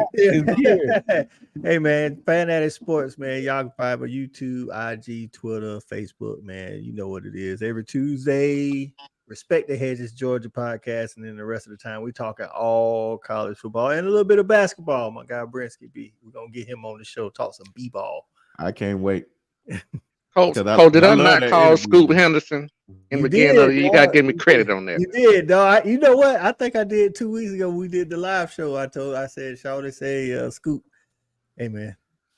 Scoop. Hey, man. But listen, that's another thing. So, hey, man, y'all basketball heads, man, y'all come on over to the channel, man. Hey, I haven't gotten a freaking invite to Chuck and Buckets yet, man. I'm kind of buckets, baby. Listen, shout out to kind of worried about that shit, man. I do want to say a shout out to my guy CC Ivory. He's an organizer of the HBCU MLK Day Junior Invitational here in South Carolina at the Bon Secours Wellness Arena, giving your boy his first media credentials. Shout out to my guy CC Ivory. Yeah, hey, Kobe, I want to get with you on that too, man. I don't know what you're doing this weekend, but yeah, I messaged you back too because I was surprised, but I didn't even know that was going on. Yeah, no, it's the first year. You know what I'm saying? It's a whole thing. You know, the HBCU teams playing on Saturday and Monday. High school prep team, national prep teams playing on Sunday, and then a scholarship gala. They raised like $100,000 to give away on Thursday to high school students going into it, and then you get some meet and greet on Friday. So yeah, man, your boy got me the credentials. I'm moving up in the world. You know what I'm saying? There you go. There you go. I'm trying to get like Blue and Kobe. You know what I mean? It's true. And shout out to the HBCUs and my HBCU, Tuskegee University. Right. So yeah, man, y'all make sure y'all check out. I will have some lives going on this weekend to cover that event. That's what's up, man. Thanks for coming in, Coach. Man. We'll talk to Coach you here. Ryan. We'll talk to you here tomorrow, I'm sure. That's talk right. All right, Coach. Late. All right, Coach. Have a good one, brother. All right. Where are we at? Did you weigh in on Texas yet? You didn't. Nah, I didn't. Come on, give me some. As far as Quinn goes, it makes no sense for him to leave. Like, seriously. I get what you guys are saying when it comes to, if he comes back and he plays bad, his stock drops. I would rather take that option, knowing that there's a possibility that I can make my stock go even further with less competition than me guaranteeing myself to make less money by going into a class with guys who are way older and much more mature than I am. And let's not act like these NFL GMs are not looking for that in a quarterback. It's hard enough to hit on one as it is. They're going to want a mature one over you. You know what I'm saying? So it's already hard enough. You take into account that you got to look good in front of them because you have exceptional arm talent. They said that about you coming out of high school. You want to put that up to possibly make more money? You want to put that up against Michael Penix's arm strength at the combine and on the pro day? You want to put that up against Bo Nix's arm strength? You want to put that up against Drake May and Jordan Travis and everybody else who has a strong arm and just bet that you're going to be on point, more on point than they are for the Indianapolis combine and your pro day? Absolutely. It just makes no sense. Come back. Okay, so now you're only having to deal with the Shedeur Sanders of the world and everybody else. Like, come back, have a decent year, and then you're almost guaranteed to make more money. It just makes no sense to leave right now. You got to work on that body frame too, man. Got to put more muscle. Yeah, and he has been a little injury prone. He hasn't made it through a full season yet as a starter. So more of a reason to come back because you still got more to prove. Prove that you can last the whole season. Right. No, that makes sense. Clay, what do you got for us? I agree with the same thing that all you guys are saying, man. I think that it wouldn't make sense for you to go to a class that's obviously, so deep with other guys who are proven starters who, like you said, have finished a full season, who have better tangibles than he does in his current state of where he's at in his career, that are, older, wiser, have more experience under center. Going back to what everybody was talking about is what happens with hurt my draft stock by staying or going. Who is him transferring and staying in college football and him transferring to another program out of the loop? Who knows? If the opposite side of the fence, if you look at it, what happens if with all the talent that they're losing, he goes in first year of the SEC, plays a couple bad games, and now he's on the bench and you got Arch playing? There's possibilities. These things can definitely happen. I think he just needs to look at all the different situations of himself, of where he's going to be at, what's going to be his surrounding cast, and what benefits him. If his goal is, all right, I need to get to the league, then you can declare right now you might get drafted in the first 7 rounds. It's going to be 200 something people. there's a chance you do, or you can get picked. You're going to get picked up, but who's to say if with how good he is, there's not another team out there that has some upperclassmen at the receiver position with a experienced O-line that maybe he has the ability. Now you can transfer wherever you want. Maybe transferring out and realizing, all right, well, hold on. Like I just was saying, what happens if he struggles the first couple of games and they sit him on the bench, and then Arch has a breakout game, and now you see Quinn Ewers doesn't get to play the rest of that season? There's so many sides to skin the cat. Whatever his best decision is for himself and his career and his future is what what I think obviously he's going to take some time to kind of figure out, but he only has a little bit of time to kind of do that. In terms of if it's going to be a transfer out, happen this year too. Yeah, no, I get that. We're gonna have to let Kobe get out of here, but before we do, Kobe, biggest winners and losers of the 2023 season. I'll let you just give me a winner, biggest winner, and the biggest loser as far as, it could be a coach, could be a player, could be a program, whatever you think. I would definitely say biggest loser is Lincoln Riley, at least for me. Lincoln Riley and USC. I mean, my God, bro, I had my expectations for you were through the roof, actually, and you did not come anywhere close because you still choose to ignore defense. And I'm tired of it. You know what I'm saying? So now you lose the draft. The quarterback that you had behind him, he's at Boise now. So I mean, yeah, bro, it is what it is. They're the biggest loser for me. Washington would be they're not the biggest winner, but I still, even though they're a rival, they had a damn good year. Even with the loss in the championship, I'm not that much of a hater to where I can't acknowledge what they did. Even though I didn't want them to win, but like I am proud of the way that they played this year, man. I do think the biggest winner though is Michigan. If we're being proud of the way they played against Michigan, is that what you said? That took a lot from Kobe, man. That was some growth on this show. That was a mental health moment because those two losses hurt my guy, man. I don't like to see my guy hurting. And Clay can vouch. After that Pac-12 championship, my guy was sad for about 2 weeks. Yeah, no, I get it. He was sitting there dwelling a little bit, man. He was definitely that one meme where you got the mask on, but it's crying behind it. He was trying to hold it together on the show, and we were talking about it a little bit. But he was just like fist balled, like, "Ooh, what a thing makes me mad." Yeah, so that's my biggest winner and loser. Man, that's hilarious. Good stuff. Hey, I'm with you all the way on that one. Biggest loser of the year there. All right, cool. Kobe, I really appreciate you guys, you bringing your crew with you and everything coming in here. I know you got to get out of here and get to work in the morning. So tell everybody how to find you. So the Blitz City podcast on YouTube. We talk about FBS football on a show called FBS Fridays. Me, Clay, Zach, and another guy named Kelly. We do that every Friday. It's the off season now, so we'll talk about when we'll be back on. But that's something we do on Fridays. Other than that, I'm talking HBCU football the majority of the time on the channel. So at the Blitz City podcast on YouTube, y'all can check that out.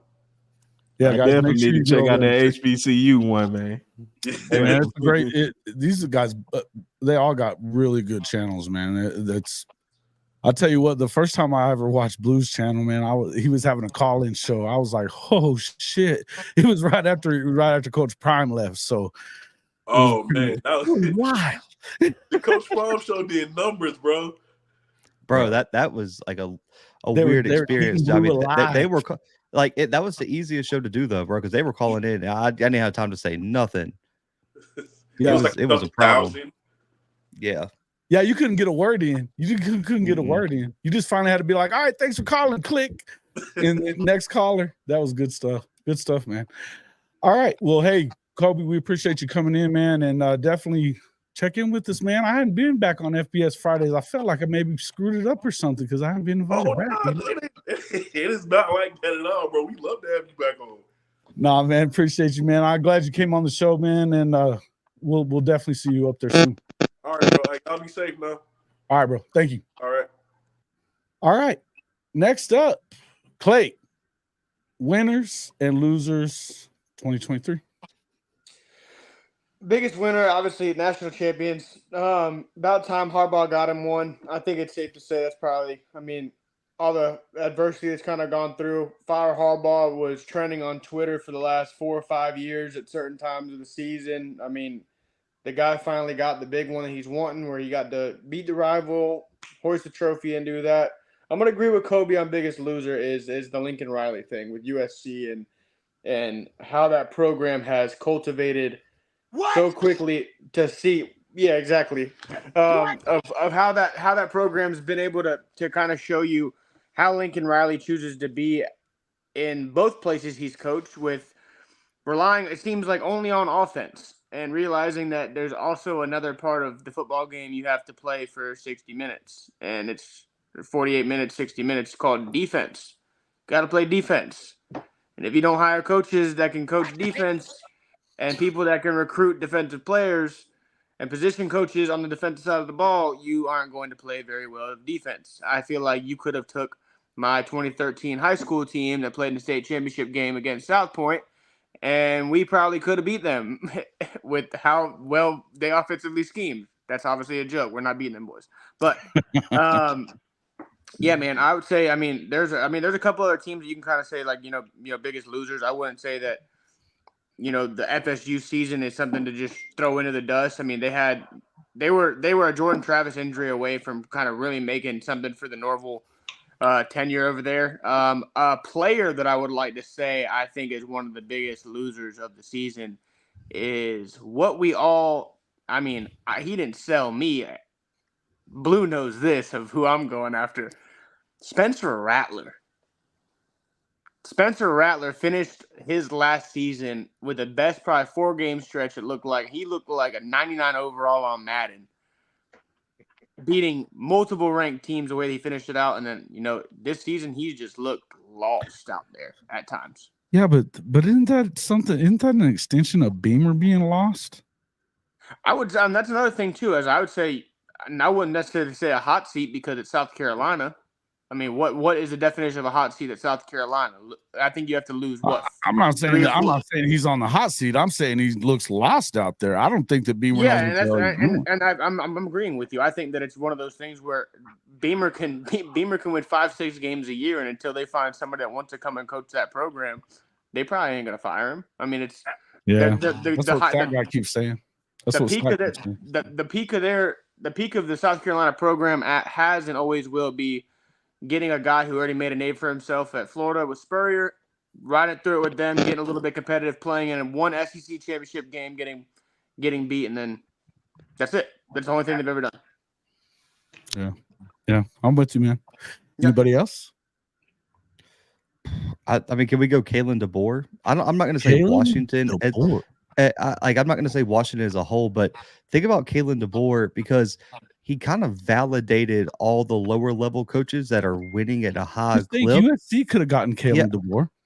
Yeah, I mean, think about this, guys. I mean, he went 67-3 with multiple national championships at Sioux Falls, and people said, man, it's a lower level. We probably won't give him a shot.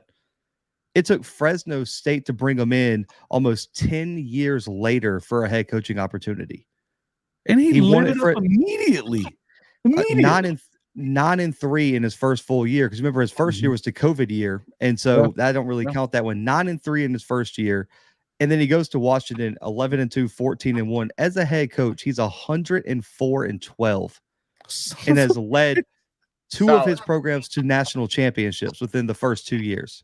Solid. Another biggest loser, TCU. Mm-hmm. TCU, that's one of the biggest losers too, is last year to this year. I mean, they're awful.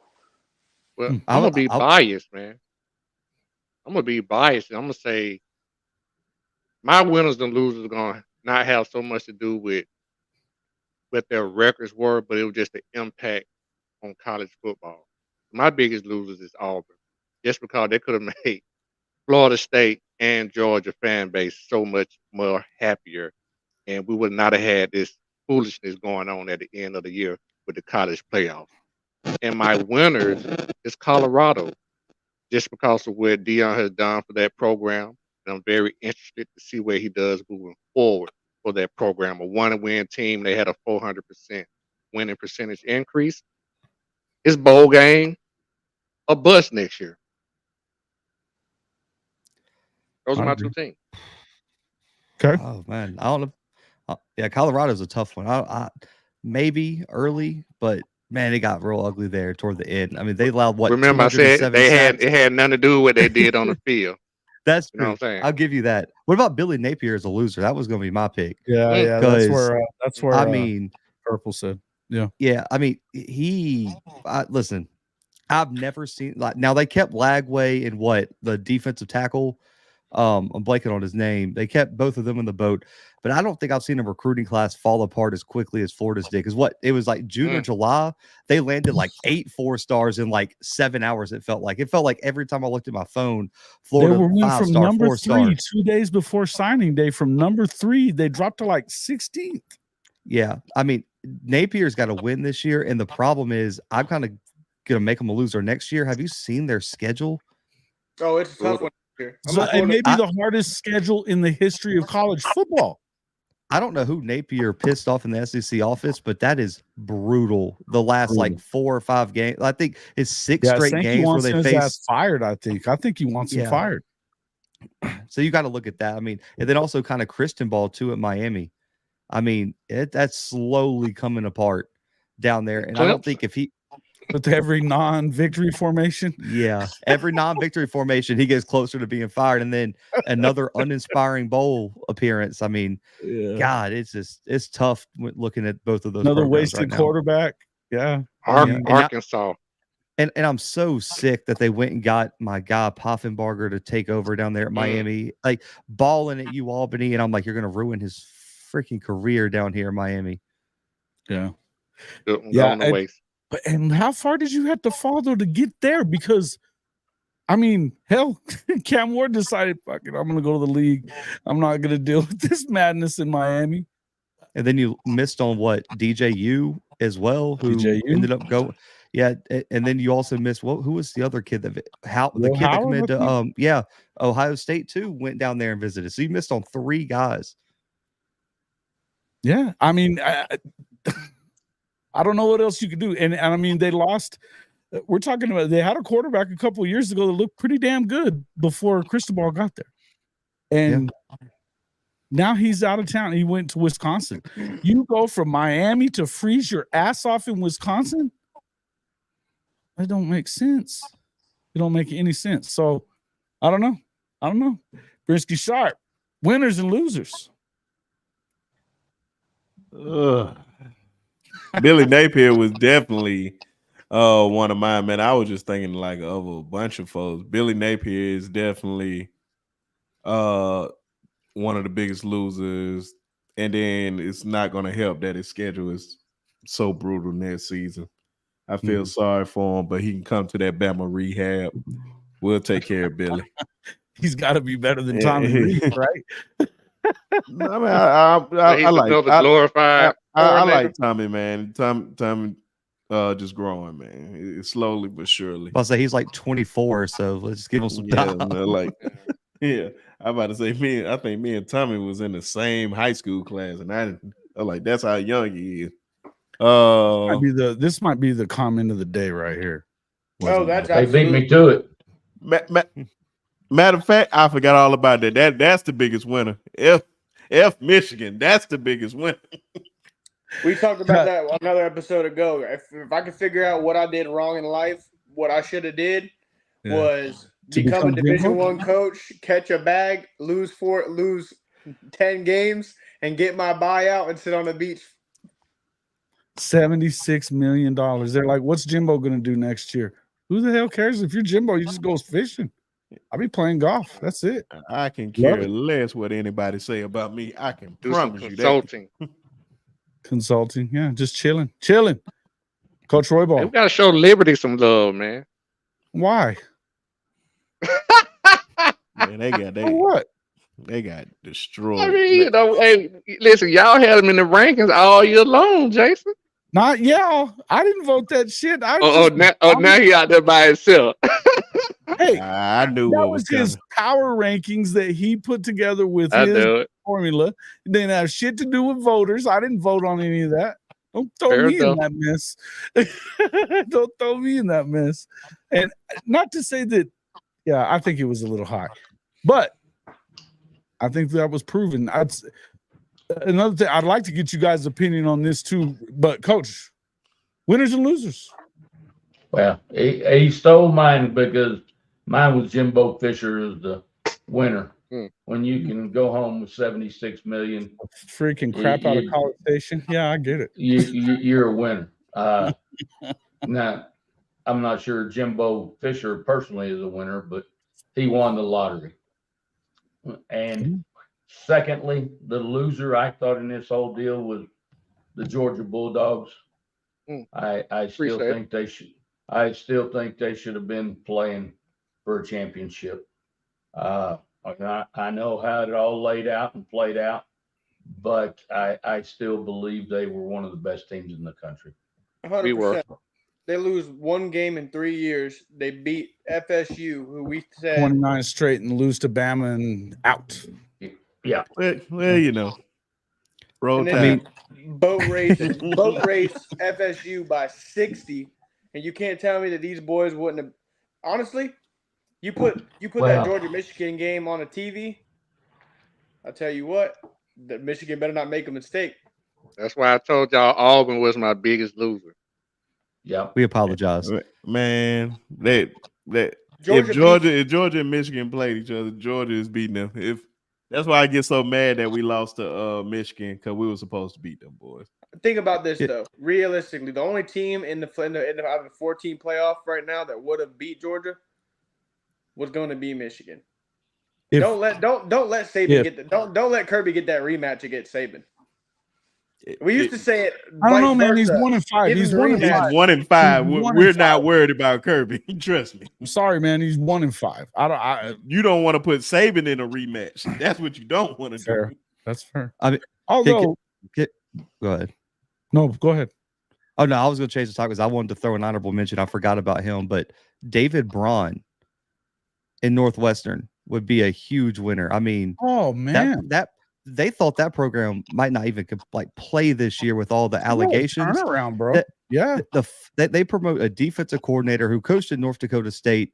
He wins the Big Ten Coach of the Year and leads them to the first winning record as a first-year head coach since 1902. I mean, 8-5 with that team in a bowl win is ignorant, man. I mean, pretty wild, man. It really is. That team was 1-11 and lost the entire roster to the transfer portal after those abuse allegations.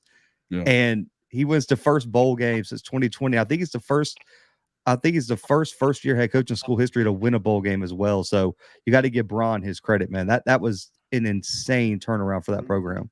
Throw some flowers at JMU while we're at it. The biggest loser NCAA for trying not to let them play in a bowl game. Even though they choked that away. It was so disappointing. They fought all season to play in a bowl game and gave up like 500 yards rushing to Air Force and got embarrassed. Yeah. Big. Can I add another loser in there? Please do. EA Sports. Yeah, what the hell did they miss on their freaking calling last night? Shit.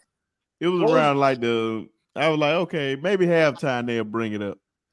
And then the third quarter, I was like, all right, now, come on now. I think they just wanted to keep the ratings up, man. Come on. It's you know what? They don't even have to. They're winning. That game is going to take you till next year to be able to buy the shit.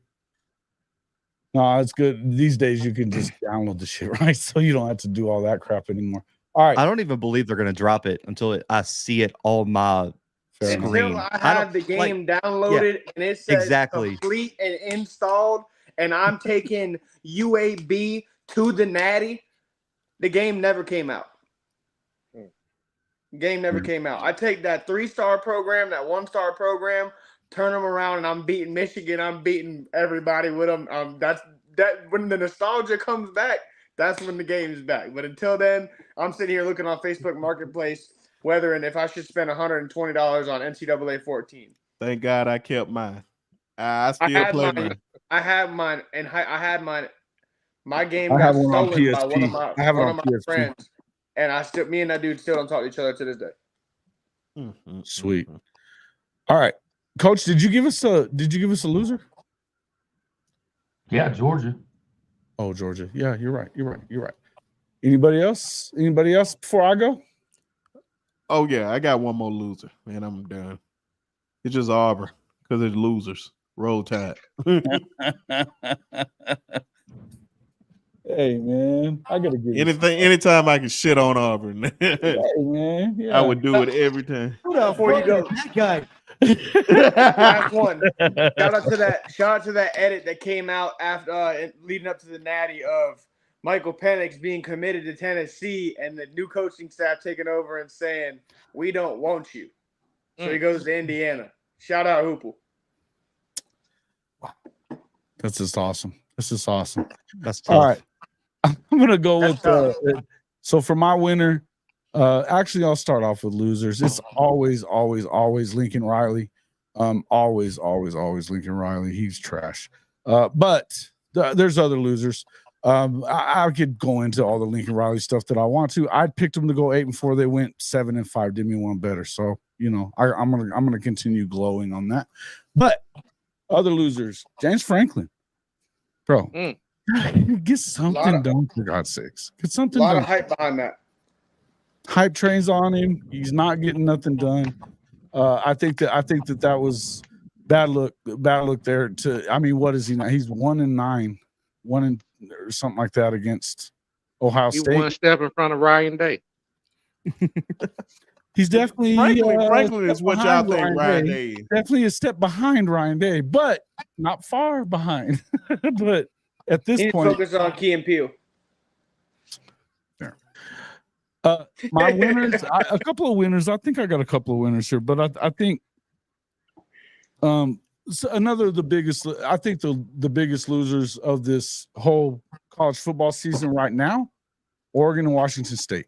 Oregon State, Washington State, left out of, out of the big deal. They're not going to the Big Ten. They haven't been invited to the Big 12 for whatever the Big 12 is going to be moving forward. These guys are out, no chance to play for it. And really, they lost their teams because of it. I mean, jettisoning players like crazy, quarterbacks. DJU was there. They were in contention for the Pac-12 title deep in the season. Washington State kind of sputtered after starting off really good, but look, I think it's tough on them, and the Pac-12 as a whole really is a loss. But hey, it is what it is. My winner right now, it's as an Oklahoma fan, I kind of hate this, but it's Jedd Fisch. You talk about a guy that they were 1-11 2 years ago, won 5 games last year, and then they turn around and win 11 games. Big time deal, or 10 games for them. It's a big improvement. Lost 2 games in overtime. And with the freshman quarterback, I feel like Oklahoma probably could have gotten them there. They turned the ball over too much in a bowl game to do that. But shout out to Jedd Fisch, man. He's proven that he knows what he's doing. And there's a reason why, he was a sought after guy as a coordinator and all that. I like what they're doing. Hey man, you win 7 games at Arizona, it's pretty damn good. And we're talking about a coach that's won 10 games. Tell me the last guy that did it. It's been a minute, So shout out to him. Another winner for me. I think it's let me think here. I had it on the tip of my tongue. Loser would definitely be I was with you guys on Napier. I think he's in deep trouble. I think Florida State's a big loser in this though too. I mean, and not just because they got left out of the playoff, but because of the way that they handled it later.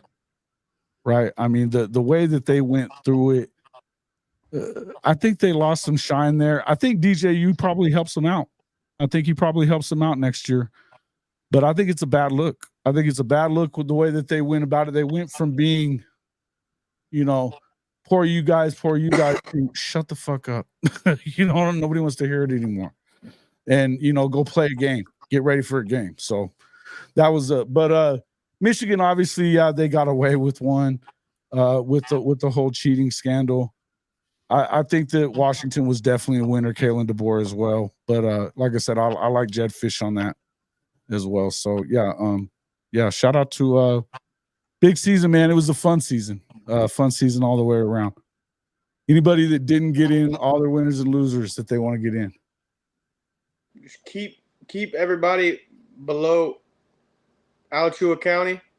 All those weird UCFs and Miami and Florida State with, we should have been a natty. We should have won a national, like UCF with we're national champions. Did you play in the game? No, you didn't. You guys all had the license plates. We seen them. Don't But lie. at least We saw it UCF all showed over. up for their bowl game and you know they cared about being in the New Year's Six game and getting a win. Yeah, and then FSU with we should have been there. We're going to use tax-paying dollars to fight a lawsuit and everything, and then you get 60 hung on your face, and you still want to cry about it. Come on, man. Shout out to Georgia for that. 23, let it go. 24, let's go. And here it is. Coach, anything else you want to add on that? Guys, one last thing I just kind of wanted to, and it's looking like they're negotiating. I don't know what's going on with this whole ESPN college football playoff, whatever the deal is with the contract. I don't know that I care about it at this point. It's just who's going to have it on TV. A lot of people are saying that means that they have more control. We're going to find out here in the next few days. I'm not going to knee jerk there. But what I think that what we're seeing though, particularly with the way that people are upset about this transfer portal and about the NIL and not really understanding that the NIL is not money coming from the school. It's coming from endorsers, whatever. It doesn't hold a player into your program because they don't share revenue with them. And when they start doing that, that's fine. But is that coming sooner than later? And how long do you folks think it is until we're at a really a big two or some kind of subdivision where you're going to have 30 teams or whatever it is that are really competing for this thing, and they're breaking off another championship for, because honestly, I mean, how many teams really have an opportunity at the big boy? I mean, it's got to be something coming at some point. I mean, they're going to rock the 12-team playoff for a few years. I mean, we're in a 4-team playoff for 10 seasons? I think 26. So, I think 26. I don't think it's going to be but 2 years. Yeah, they're going to change. I think in 2 years. Yeah, but let's also, I mean, from a business standpoint, because that's all the college football really cares about is the money. Is the bigger you expand these playoffs, the more sites that you get these teams to kind of travel to, and the more showcases you can put at NFL stadiums and historic, sites of past rivalries and stuff. Yeah, the money aspect of it's going to be there, but man, let's see what this 12-team thing goes for before they start jumping to conclusions by saying, you know what, let's just open the floodgates. Because like you're saying, I mean, how many people really have an opportunity to say that they are in competition to win the national championship?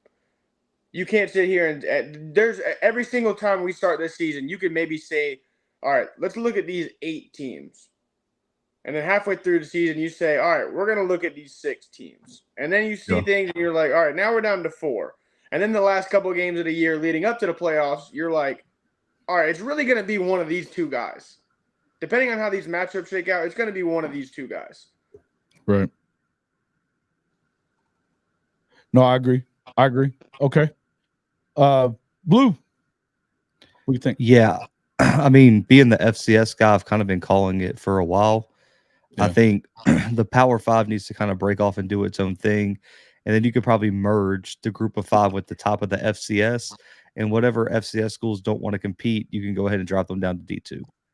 Because, I mean, really and truly, when you look at kind of the divide, the bottom of the group of 5 would not compete at FCS. Like, I saw South Dakota State play twice this year. They would probably win every group of 5 conference in the country right now. Yeah. I don't even know if it'd be close. They have more NFL. South Alabama beat Okie Light by 20. I mean, that South Dakota State team has more NFL prospects than multiple SEC programs right now, including Auburn. And so that's the divide that needs to happen. Because let's just be honest, it's unreasonable to think that a Troy, a Coastal Carolina, a UMass, and like, no offense to those programs in Northern Illinois, those programs don't have the resources to compete with Georgia, Alabama, and I mean, there's neither does Utah and BYU. I wouldn't say Utah. I mean, Utah has been competing. Utah kind of, but not really. Yeah, I mean, I think Coach Witt's one of the best coaches in the country. Yeah, but I think that's the thing. I think if you have the resources, like if you can put up the resources, you can be in the top subdivision. I don't know if you'll be a natty winner. How long though? But for how long? Now that they're moving to this and the money is such a big discrepancy, how long will the Big 12 program for instance, Utah, a Big 12 program, how long do they hang around, and are they able to compete at this power level without Utah? Go ahead. Utah, I don't think Utah is an example of someone in the Big 12 who can't. You got to forget they gave damn near their whole team brand new freaking Dodge trucks not too long ago. I don't think Utah is the example. I think there are some Power 5 teams, like a UCF is probably not going to sustain any success at the Power 5 level. I think BYU is a good one, but the private schools get iffy because the reason they don't compete is because they don't put up the money, but they have the money. Liberty's got, I mean, like true Power 5 money.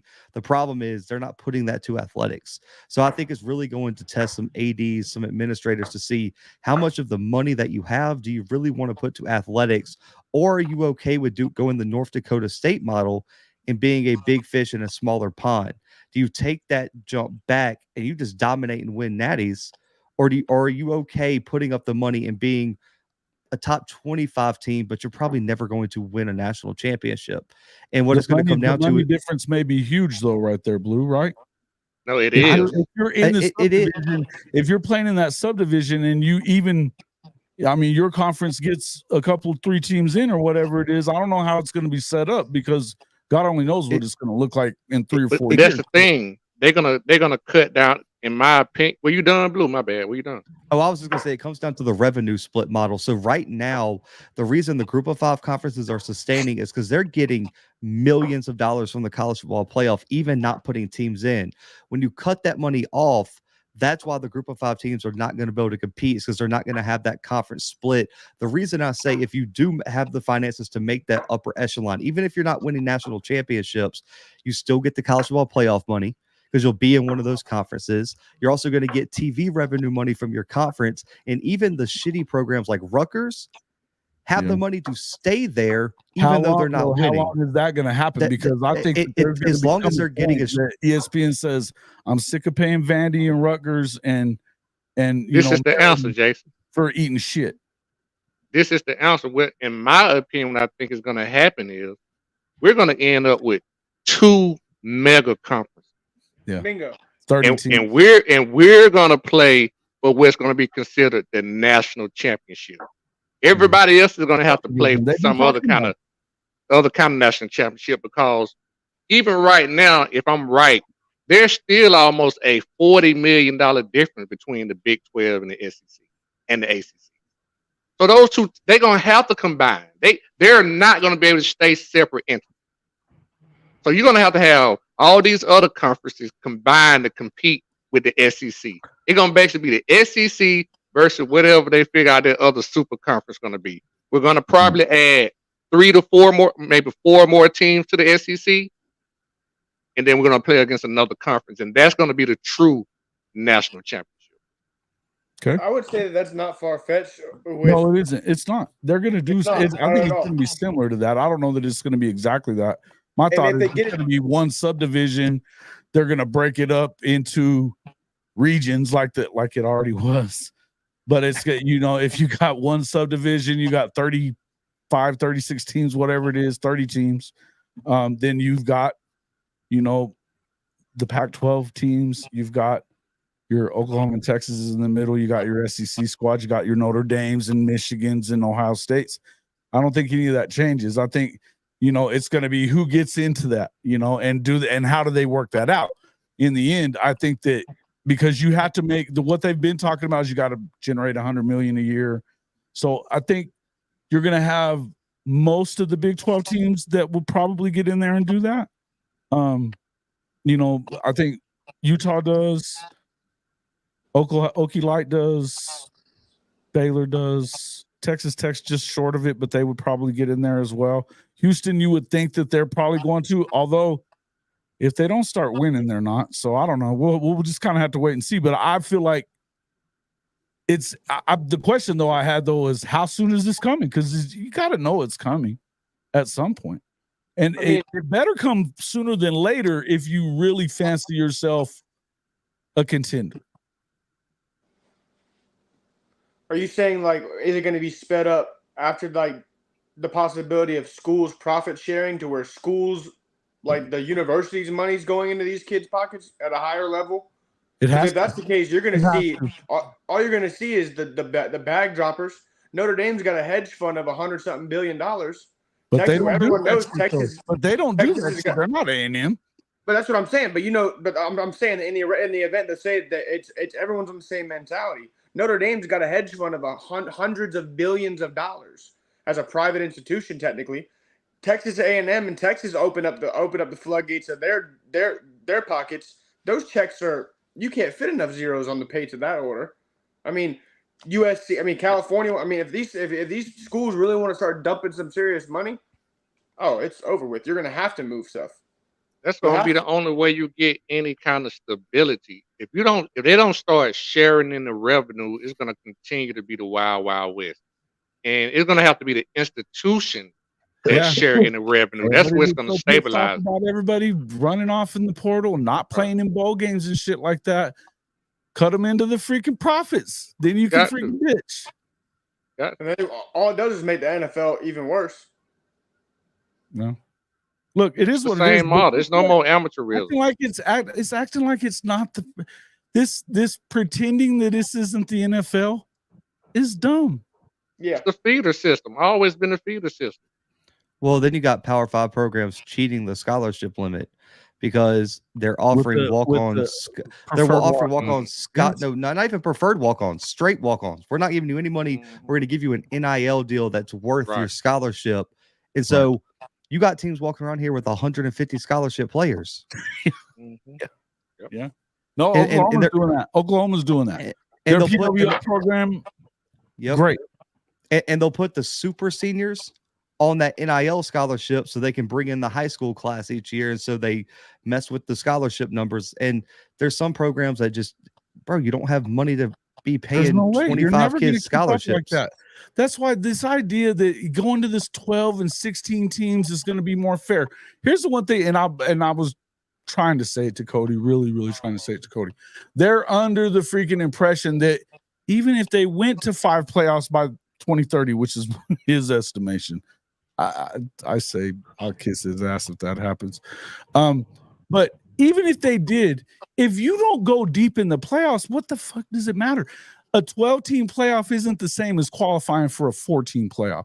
And let's not get it twisted and act like it's going to be easier to win to have to go through more rounds of it. You could catch a freaking lucky break and like TCU last year and get to the championship game and get throttled, but you had a chance. Now you can win that first game, whatever somebody knocks off, you might get lucky and knock off a Texas or an Alabama or whatever, in the first round, but then you're going to blow it. I mean, you're going to get through another 2 rounds of the shit. I doubt it. Yeah, because like you said, if they do these seedings based off of, because now we have like divisions going away and all that stuff. I mean, riddle it as this: say there's a 12-team playoff. The top 4 seeds are Michigan, Georgia, Alabama, Ohio State. And at 12, you got the Cinderella story of Tulane coming in, having to play in Tuscaloosa. Bro, you're losing by 50. Nah, the first 14 get a bye. The first 14 get a bye. Okay, so if they get a bye and you give them another week to practice, that Tulane team's playing the number 5 seed. That number 5 seed's Clemson. That doesn't always work out great in the NFL, though. The wild card teams win a lot. I mean, that's understandable. I'm hoping that my Buccaneers knock off the Eagles. Right. Hey, man, ain't no such thing as leveling the playing field when you're dealing with money and resources.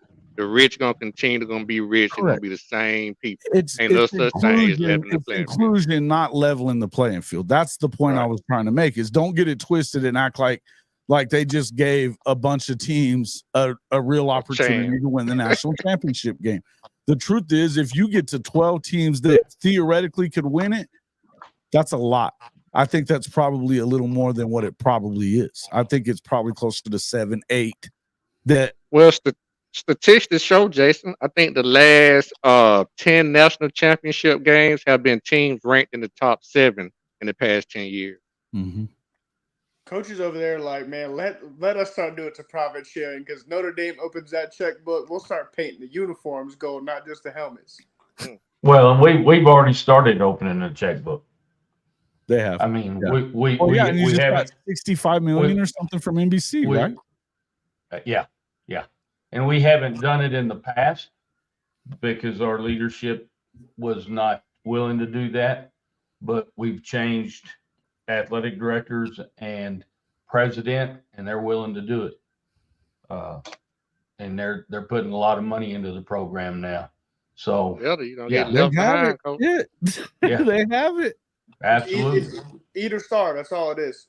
Also, shout out one of your linebackers on Notre Dame defense is from a 15-minute drive across the bridge. It used to play at Hilton Head High School. Oh, awesome. Jalen Sneed. Sneed, yeah.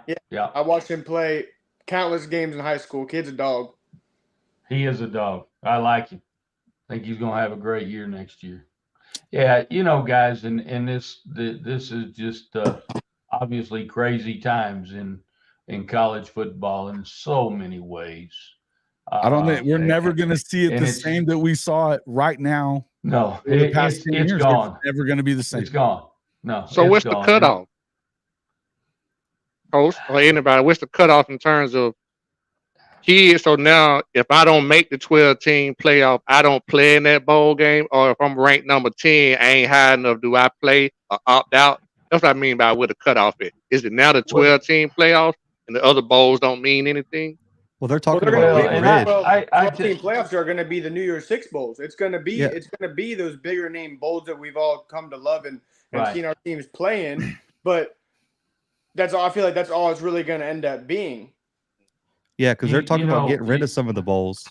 I mean, Like there's some not of the going to be lower- the Jiffy Lube Bowl and the Pop Tart Bowl and the Barstool Media Bowl and all that stuff. It's going to be Yeah. the New Year's Six bowls that we've come to love and know. It's going to be the Sugar Right. Bowl, the Chick-fil-A Bowl, the Peach Bowl, Rose Bowl, and all those things. And then the But- national championship game just needs to be the national champion, CFB national championship game. That's what it needs to be. But We don't guys, need to- there's another thought process in here that we haven't talked about that could definitely be a possibility. And I go back to my Texas high school coaching roots when I talk about this. But Texas high school football went to divisions where you had your 6A schools, and even within your 6As, you had 6A Division I, 6A Division II.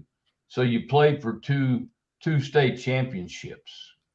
And I think that's something that we haven't talked about that I think can be a possibility of still being able to do that. Basically, you'd have two national champions, but it would allow those teams that guys, They're never like- going to win one otherwise. they can't win one otherwise. And No. I don't care how we talk about. I mean, we can still give them. And I think that includes Utah and BYU. I don't think they're winning. No, I agree. And I mean, they don't have the resources, and they're not going to have the resources. Yeah. And so, with that being said, there wouldn't be anything wrong with having two natties out there for those teams. I think There's already- that is. Certain I- schools have come to realize that their main identity is in other sports that are not football. Well, Right. And wanting to there's- be competitive, I basketball understand that, conference but you easily. have certain schools that are historically known for being better at one sport because that's where they put so much time and energy into, to where they've taken away of what they could have if they wanted to step back a little bit and give a little bit more to the football program. Who knows where they would kind of be? I mean, I feel like in the last 15, 20 years, we've kind of seen North Carolina come a long way. Duke started to come a long way. Kentucky's came a long way. These historic basketball programs that that they were focused, like football wins 6 games, whatever. We're competing for a natty. We're going to win the They've tournament. been giving away basketball, bro. They've been giving it away. It's It's Yeah, all 'cause, I part mean, of the there's- football contract. They give the shit away. because there's Yeah. there's already a second national championship, and you look at the programs that aren't going to make that cut. They historically were national championship contenders at the Yeah. FCS level. Marshall, UMass, Louisiana Monroe, Appalachian State, Coastal Carolina, Liberty. Those were all at one time like the top FCS programs. Sure. Sam Houston Yeah. State, Jacksonville State. Those are the type of programs that are going to have to come back. Listen, I'm going to say this. talking to Power 5 programs, I understand that everyone will say they don't have the resources, this and that. The Rutgers of the world, the Utahs of the world, the Vandys of the world, they are not going to let you lock them out. They're going to throw as much money as possible to get it. I know for a fact, because they're not going to lose that TV money and that college football playoff money, and they're going to say you need us for other sports, and they're going to look at the SEC and say, anyway. You got to have a loser. Yeah, and then if you kick them out, are you going to kick the losers every year out? Are you going to kick Florida out if they go 3-9 for 15 years? Yeah, I think that they could do it like that, like they do in the. But that's also where they, they move in and out of the high class or whatever it is. Because that's also the different, guys. Go ahead. I'm sorry, I mean to cut you. Go for it. Like if you set the bar here and it's a financial bar, you can't say if you don't hit a win mark, we can't include you. If you set the bar financially, if you reach that bar financially, you have to include them. I'm telling you, those Power 5 it's never going to be fair. It's never going to be fair. But the problem you're going to run into is this right here, and this is what I'll be. This is the biggest distinction that I try to tell people when I talk to them. When you go look at it, when you go watch a basketball final or any other sports final, guess what it say? NCAA National Championship. Mm-hmm. Football don't work like that. Football don't have NCAA nothing on. Because they're a separate entity. Mm-hmm. There you go. They're a separate entity. They don't need NCAA. They don't have no ties to them like that. No ties at all. They can break away. Right. That's where the money is. That's why we're going to 12-team playoff. Well, then the other thing too is with the commissioners. Everyone knows people don't like to lose their jobs. Man, it's going to be a war to find out which commissioner gets to be the commissioner of the two conferences. Because if you start combining conferences, you're going to have to start firing people. And those 4 commissioner spots are going to go down to 2, 1 potentially. And it may go bigger when you may have a mega conference. Obviously, you're going to have more people in higher position. You're going to just have one person running the whole. You know what I'm saying? It's going to have to be a board. That's the thing. Yeah. The board of the East and the board of the West, whatever. Something like that. If they want to play and stay in that deal to win the big one, great. Power to them. But don't bitch when you don't get there. But you're not going to be able to financially if you're not in the SEC or the Big Ten for very long. That's why if they don't roll some of these Big 12 teams in or do a one subdivision to where it's not just the SEC and the Big Ten, it's the subdivision that gets paid like that. If they don't do that, then you're about to see the rest of them drop off because you can't be $40 million behind the SEC and the Big Ten. Exactly. For very I love Florida State. Clemson going to be saying the same. When you look at it over a 4-year time span, that's $120 million that you have missed out on TV money just because you're not in the conference. Look, and I've heard guys like Cody say it, and I'm not just busting his balls. I'm saying that, oh no, we don't want to go to the SEC. Why would we want to do that? Because your ass is freaking getting left behind otherwise. If you don't, you will always be Okie Light, which they will anyway. But the point is, you cannot do that for 3 or 4 years. You can't. No, fuck Okie Light. Sorry. And Texas too. Horns down. But in the end, I think that something has to happen sooner than later, because if you don't, then what? I think that these smaller schools that are, they're good programs, your Kansas States of the world. Kansas is all of a sudden they've got a really good coach over there. Lance Leipold and Chris Hyman are fucking good coaches. How long are you in Utah for that matter? Coach Witt's been one of the best coaches in the country for freaking 15 years. Easy. Right? And yet he's never going to win one.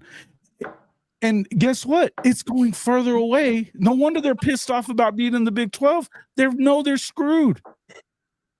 They can talk about making some extra money off of basketball. And I think that Brett Yormark he's working at some of that shit. But you can only pull so many rabbits out of the hat. You need fucking money.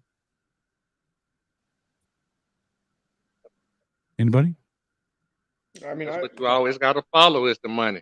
I agree. It's you got to follow the money or get left behind and starve. I mean, the revenue is what keeps the doors open and the lights on and everybody happy that's involved. So if not everybody has a $120 billion endowment like Notre Dame. Yeah, I mean, not everybody's like got the oil money sitting back in or Texas A&M in Texas, correct? And even Oklahoma to an extent. Everybody doesn't have the luxury of knowing that they got, we got the money. We just got to figure out where we're going to spend it. That's the 1%ers in life that I don't know what to do with my money. Like oh boy, I'm so sorry. Life must be tough. Right. Yeah, look, I get it. But the point is, I mean, all this, everybody's excited.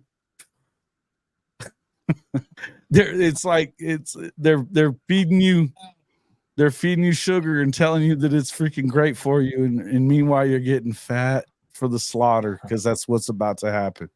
Yep. Yeah, I don't know, man. It's just my feelings on it. If you gave it over under 5 years and it's completely broken up into it, over under 5 years, Blue. I think 5 years is probably the floor of that, just because of all the structural issues you have to get through, and then all the guardrails you're going to have to jump over and stuff like that. So I think 5 years is probably the minimum. I'll say 5 to 10. Well, they're going to wait till they can screw them because then they'll be way behind. 5 years, $40 million a year, so $200 million behind. Because there's so many logistical issues you have to go through for just from the different conference ties. Because you got to think of all these TV contracts have been signed, these conference contracts have been signed. There's so much legal stuff that you're going to have to jump over. That. So you think Florida State stuck? You don't think they're going to get let out?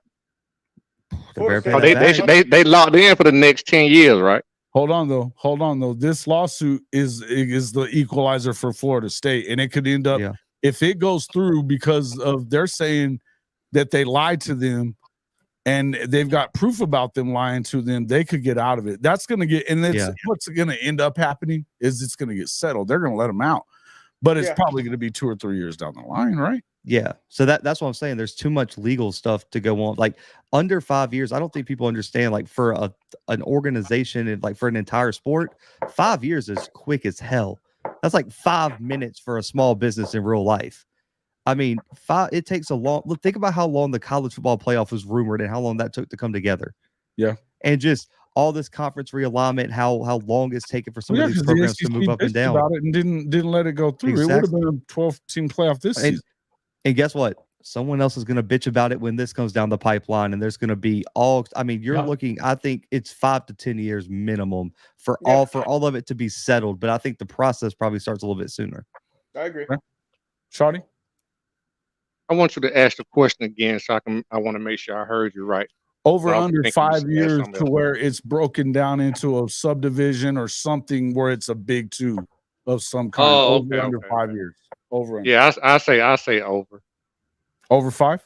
Okay. Yeah, it's gonna take over 5 years. I thought you guys were talking about the playoffs for us. I think they're gonna go to a from a 12-team playoff to a 16 playoff under 5 years. Probably within the next 4. Yeah. I see that. Be sharp. I know you got to get out of here. We all about to get out of here. So, but yeah, over under 5 years. I think that broken down perfect. And I think it's going to be over 5 years because there's so much legal stuff you got to go through. I think Josh Pratt, he said something about it, and cause I didn't really understand it, and he broke it down so good. And don't expect nothing to happen quick at all, because this is a uphill battle, and there's going to be a fight. Sure didn't take long to get these 3 teams or these 6 teams from the Big 12 and Pac-12 to the Big 10 and SEC. When the big boys want their money to start, the money. Yeah. The money. Hey, I think it's going to be under. I think it's under 5 years that you see this entire thing blown up. I do. I think it's under 5 years. Yeah. Clay? I think something. I mean, I agree with the 5 to 10 year with the legal matter and stuff. I think something that's kind of, on the SEC's end of like what Blue was saying, we could have expanded already. More than likely, it definitely could have been happening if we've been doing it for this is 10 straight years of a top 4. I mean, like things to kind of look out there. I mean, if it's money oriented, because we all know what it is, why the SEC choose to keep the ACC is the one who made that choice? But you got to think about something. How long was the BCS around? So we're talking about 10 years at the 4-year. How long was the BCF around? 98. Yeah, it was like from 98 to what, 2014? Okay. So 16 years. Yeah. Yeah, 16 years. So it went down to 10, but we're talking 16-team playoffs probably in 2026 because the format was going to get revisited there anyway. I think that happens. But I don't think it lasts very long at 12. But what I'm saying is not even the playoff part of it so much. I think that it's the pieces are in place long before 5 years. I think it may not start for 5 years to where it's done, but I do think it's going to be. I think the writing's on the wall. It's over with. And listen, if you want to freaking compete, you better hope it doesn't take fucking 5 years, losing $40 million if you're Okie Light, or if you're Utah, or if you're BYU. $200 million. $200 million. I mean, I hope that if being focused more on what we're talking about in the grand scheme of things is if we do go to this big two like we're talking about, if it's going to be an East versus West, North versus South, or whatever, and I'm a fan of the SEC, I have been my whole life, die hard. I'm kind of concerned as to with over time of what they've been able to accomplish and the entity of where they're at in this time and age. Why is the SEC not bringing FSU and Clemson in or doing because of you? Because of your favorite school? Because of us? Yes, because of your favorite school. It's the same reason Texas didn't join the SEC 10 years ago. Yeah. If we're going to be expanding. But Florida does not want Florida State to come to the SEC. Neither does Georgia. Neither does Georgia, and neither does Auburn. That's right. That's their market right there. They would rather Fox get into Florida. Yep. They would rather send Florida State to the Big Ten than let them in the SEC. Times are changing. Insanity. That's why I'm saying. That's why I'm saying over 5 years, because there's going to be some fights over who's in what conference. Because South Carolina is going to fight to the death to keep Clemson out of the SEC. I think they are too. But yeah, we'll see. And so is Georgia. I don't know, man. Money talks, and I know that again. South Carolina have that kind of money to hold them out. Clemson makes more money. Well, I'm not saying they have the money to do it. I'm saying it's about voting, though. So South Carolina's they're going to fight to the death, but they're going to die easy, just like A&M does. They don't have no pull. That's why they don't want them in there. A&M didn't want Texas and OU coming to the SEC. That's how that got them. Clemson was a private institution until what was it in the 80s? Yeah, they were historically not great. They were a private. They were a private because it used to be. Again, though, they were private. I mean, they got donors. They're not using it right though. They're not using it right now, but they have power. Hey, guy, I'm gonna slide out of here. I just want to ask one question before I go. Somebody dropped in the comments, and I'd like to hear y'all opinion. Top 4 team next year. I know we jumping the gun, but top 4 teams next year. Yeah, let's do it. Coach. Top 4. Who's your too early top 4? Notre Dame? I don't even want to answer that, guys. I don't give a shit. No. He said it's Notre Dame by 40. I do give a shit on this one, but I just don't.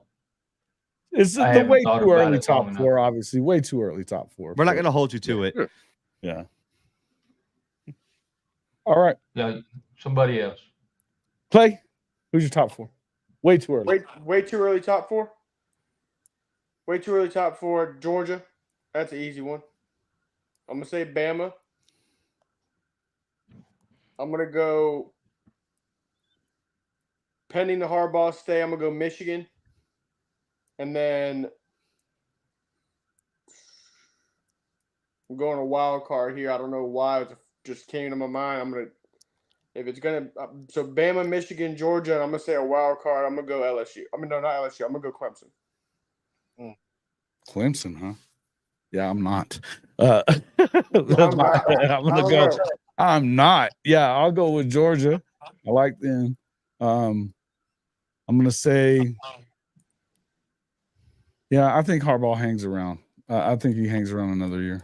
Maybe not though. Yeah, but I still think.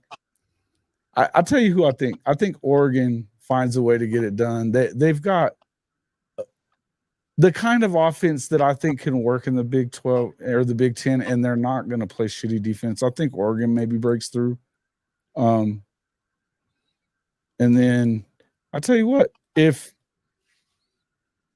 can't do it, man. I think that FSU probably should be with DJU. Yeah, I think that's going to be freaking fun. It is not Clemson. Clemson's defensive side of the ball was great. I feel like they played great football. It's trash. Yeah, I don't buy it. I think there's going to be another. I'll tell you who I want it to be, but I'm not going to do it. Not drinking the Kool-Aid until they do it.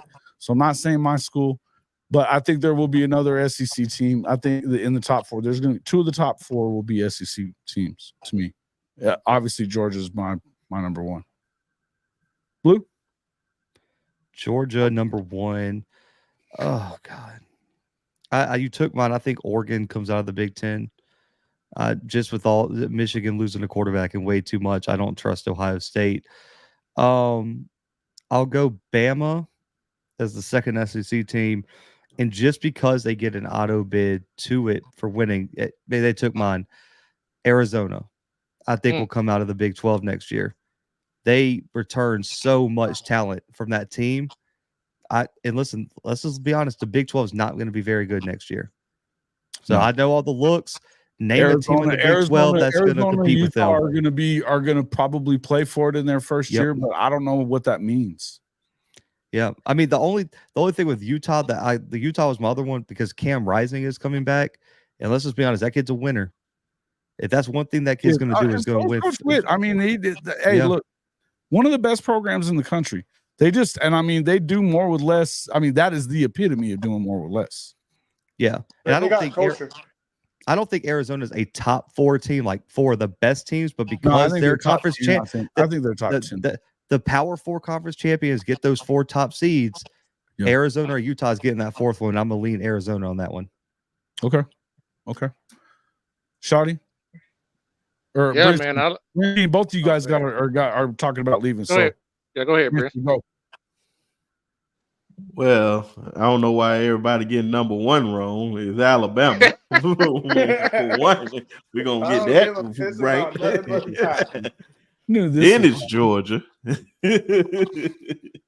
Alabama, Georgia. I'm gonna say Texas. And that's 3 SEC teams. Look at that. That's crazy. He just fell off the fucking face of the earth right there. Talking about Texas. Shit. Oh, my fault, man. I'm sorry. I forgot who. Oklahoma. My bad. Oklahoma 3. I'm not even doing that, bro. I'm not even doing that. So, okay. Well, I look, man. Until they do it, I'm not gonna. I'm not doing. I'm not picking them, man. I think they're young. I've been saying for a while. 2025 is Oklahoma's year to really contend. They got a freshman quarterback. I got my making it second. It's going to be Alabama, Georgia, Texas, Oregon, in that order. Lagway for Heisman. 3 SEC teams. All right, that's crazy. Heisman, get out of here. No, he's not even going to play next year. It's going to be Mertz again. We are. Oh God, y'all are going to suck again. We are kind of young, bro. We're whooping y'all. No, you're not. I got Georgia 1, Oregon 2, Bama 3, and Notre Dame 4. You got Oregon 1? No. Oh, I got Georgia 1, Oregon 2. Oh, okay. That was. I could see Notre Dame being right up there too because they are. They've put together. I think they finally got him. Well, Denbrock going in there and being the OC is going to help him because shit, it couldn't hurt. You know, they was the most unimaginative offense I've ever seen, and they wasted having the best running back probably in the country. Look, and listen, that independent schedule, no championship, right? But I think that they mature a lot this year. That's my dark horse team to be playing for it all. I think Notre Dame is that good, and I'm not just. They don't have no championship game, too, right? I don't like saying this. Yeah, they don't have a championship game, but that helps them because they get a bye week. Exactly, and they're going to be a top 12 team. That's right. Notre Dame could be scary, especially if they get a bye week, whether they get the bye week for being the number 1 or not. You know, they might get 2 bye weeks. Yeah. That could be like that NFL sitting your starters almost backfire because you haven't played in 3 weeks at this point. Yeah, you can also be getting some folks healthy too. Oh yeah. I'm gonna get All right, fellas. Yeah, I'm gonna slide out of here, man. All right, guys. Thanks for coming on. I'm gonna have everybody come out. Shawty, tell everybody how to find you. Same with you, Brinsky, right after. Yeah, guys, you can find me on YouTube's on tomorrow night, which is Wednesday nights at 9:30. But just my damn opinion. Opinions are like assholes. Everybody got one, and I got one too. So when you come on my show, just be ready to chop it up, man. We talk about everything. That's what's up. Great job, Shawty. Love that show. Brinsky Sharp.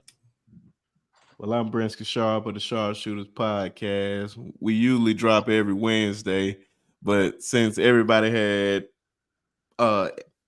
shows going on tonight, we didn't record tonight, but we're recording tomorrow, and it will drop Thursday. So catch us on Thursday. Shout out to my guys, and I'm gonna drop the link in the comment section. You guys subscribe. And you subscribe to everybody channel. We all need y'all support so we can all grow and all this good stuff. Jason, what time you come on Thursday? I usually drop it at probably around 11 or noon, just depending on how I feel or whatnot. But after that, it'll be on there. And we talk college football, basketball. Barbershop talk too, bro. Yeah, just basically barbershop talk. It can be anything. Love that channel, man. Both these channels, guys, we need some more subs for these guys. Get them pumped up there, make them a little bit of, hey, it's time for them to start monetizing a little bit, being able to do some of that. But hey, and on top of that, the shows are freaking great. So go on there, listen to them talk shit. Maybe they'll let you talk some shit with them every once in a while too. Shawty, we appreciate you. I expect it. Yeah. Hey, if you're not talking shit, it's not civilized on my show. Facts. Bring your drinks or whatever you're smoking on, and head over to Shawty's show tomorrow night. We almost had 500. Just 100 and something to go. You got one for me, brother. I'll sub you in tomorrow. I'll holler at y'all guys. Merry Christmas, Happy New Year's, all that good shit. Brother, talk to you soon. Same to you, buddy. Peace out. All right, going. Yeah, it's we about there anyways too, guys. Clay, tell everybody how to find you, and then we'll go to Blue as well. I'm actually just one of the co-hosts for a segment on Kobe's Blitz City podcast. It's a HBCU podcast YouTube channel. He follows everything with the HBCUs.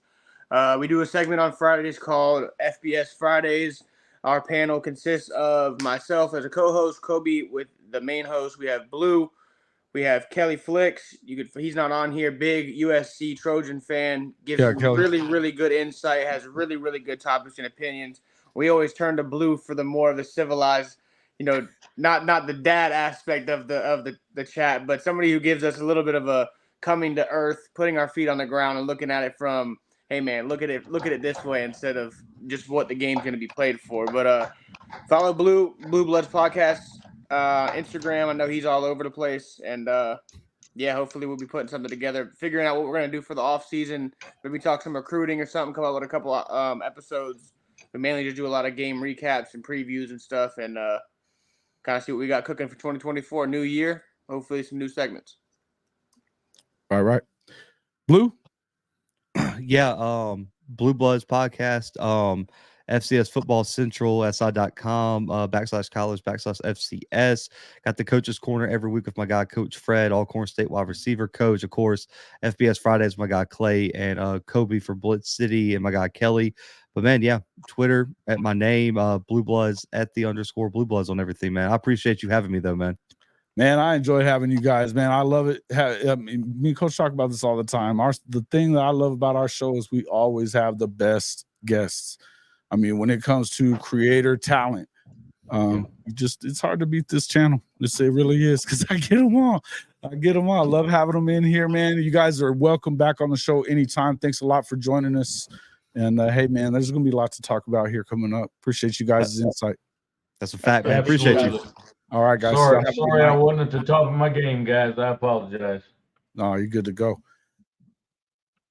So Yeah, man, this was good stuff tonight, Coach. You know what? I know you weren't feeling it, but you know, as always, you always got a good one-liner here and there to get everybody excited. I think I'm thinking about one of my new shirts for you. It's got to be. I think we got to get the headphones, maybe the glasses for you, and as a logo, and then you're saying, "I don't give a shit." Yep. Folks, help us design some new stuff for our merch store because nobody buys it. So help us design some new shit for our merch store. Make sure that you hit the like button, man. We only had about 22 likes earlier. I know we've had at least 300 views or more since we've been in here. So, and I know we've been going for a while, but make sure you hit that like button. Share us all over everywhere that you know, if you're a Facebook folks, share us. If you're, you know, a Twitter person, please share it. Share us around. Help us get to 4,000 faster than we got to 3. We love you guys and appreciate that a bunch. But hey, lots of stuff coming up, man. There's lots of stuff to talk about. I'll be dropping some OU content tomorrow for sure. Guys, I appreciate everybody's patience with me over the last week or so, man. It's been kind of what it is, but love you guys as always. We will see you all on the next one. Love you guys. Appreciate you. Absolutely.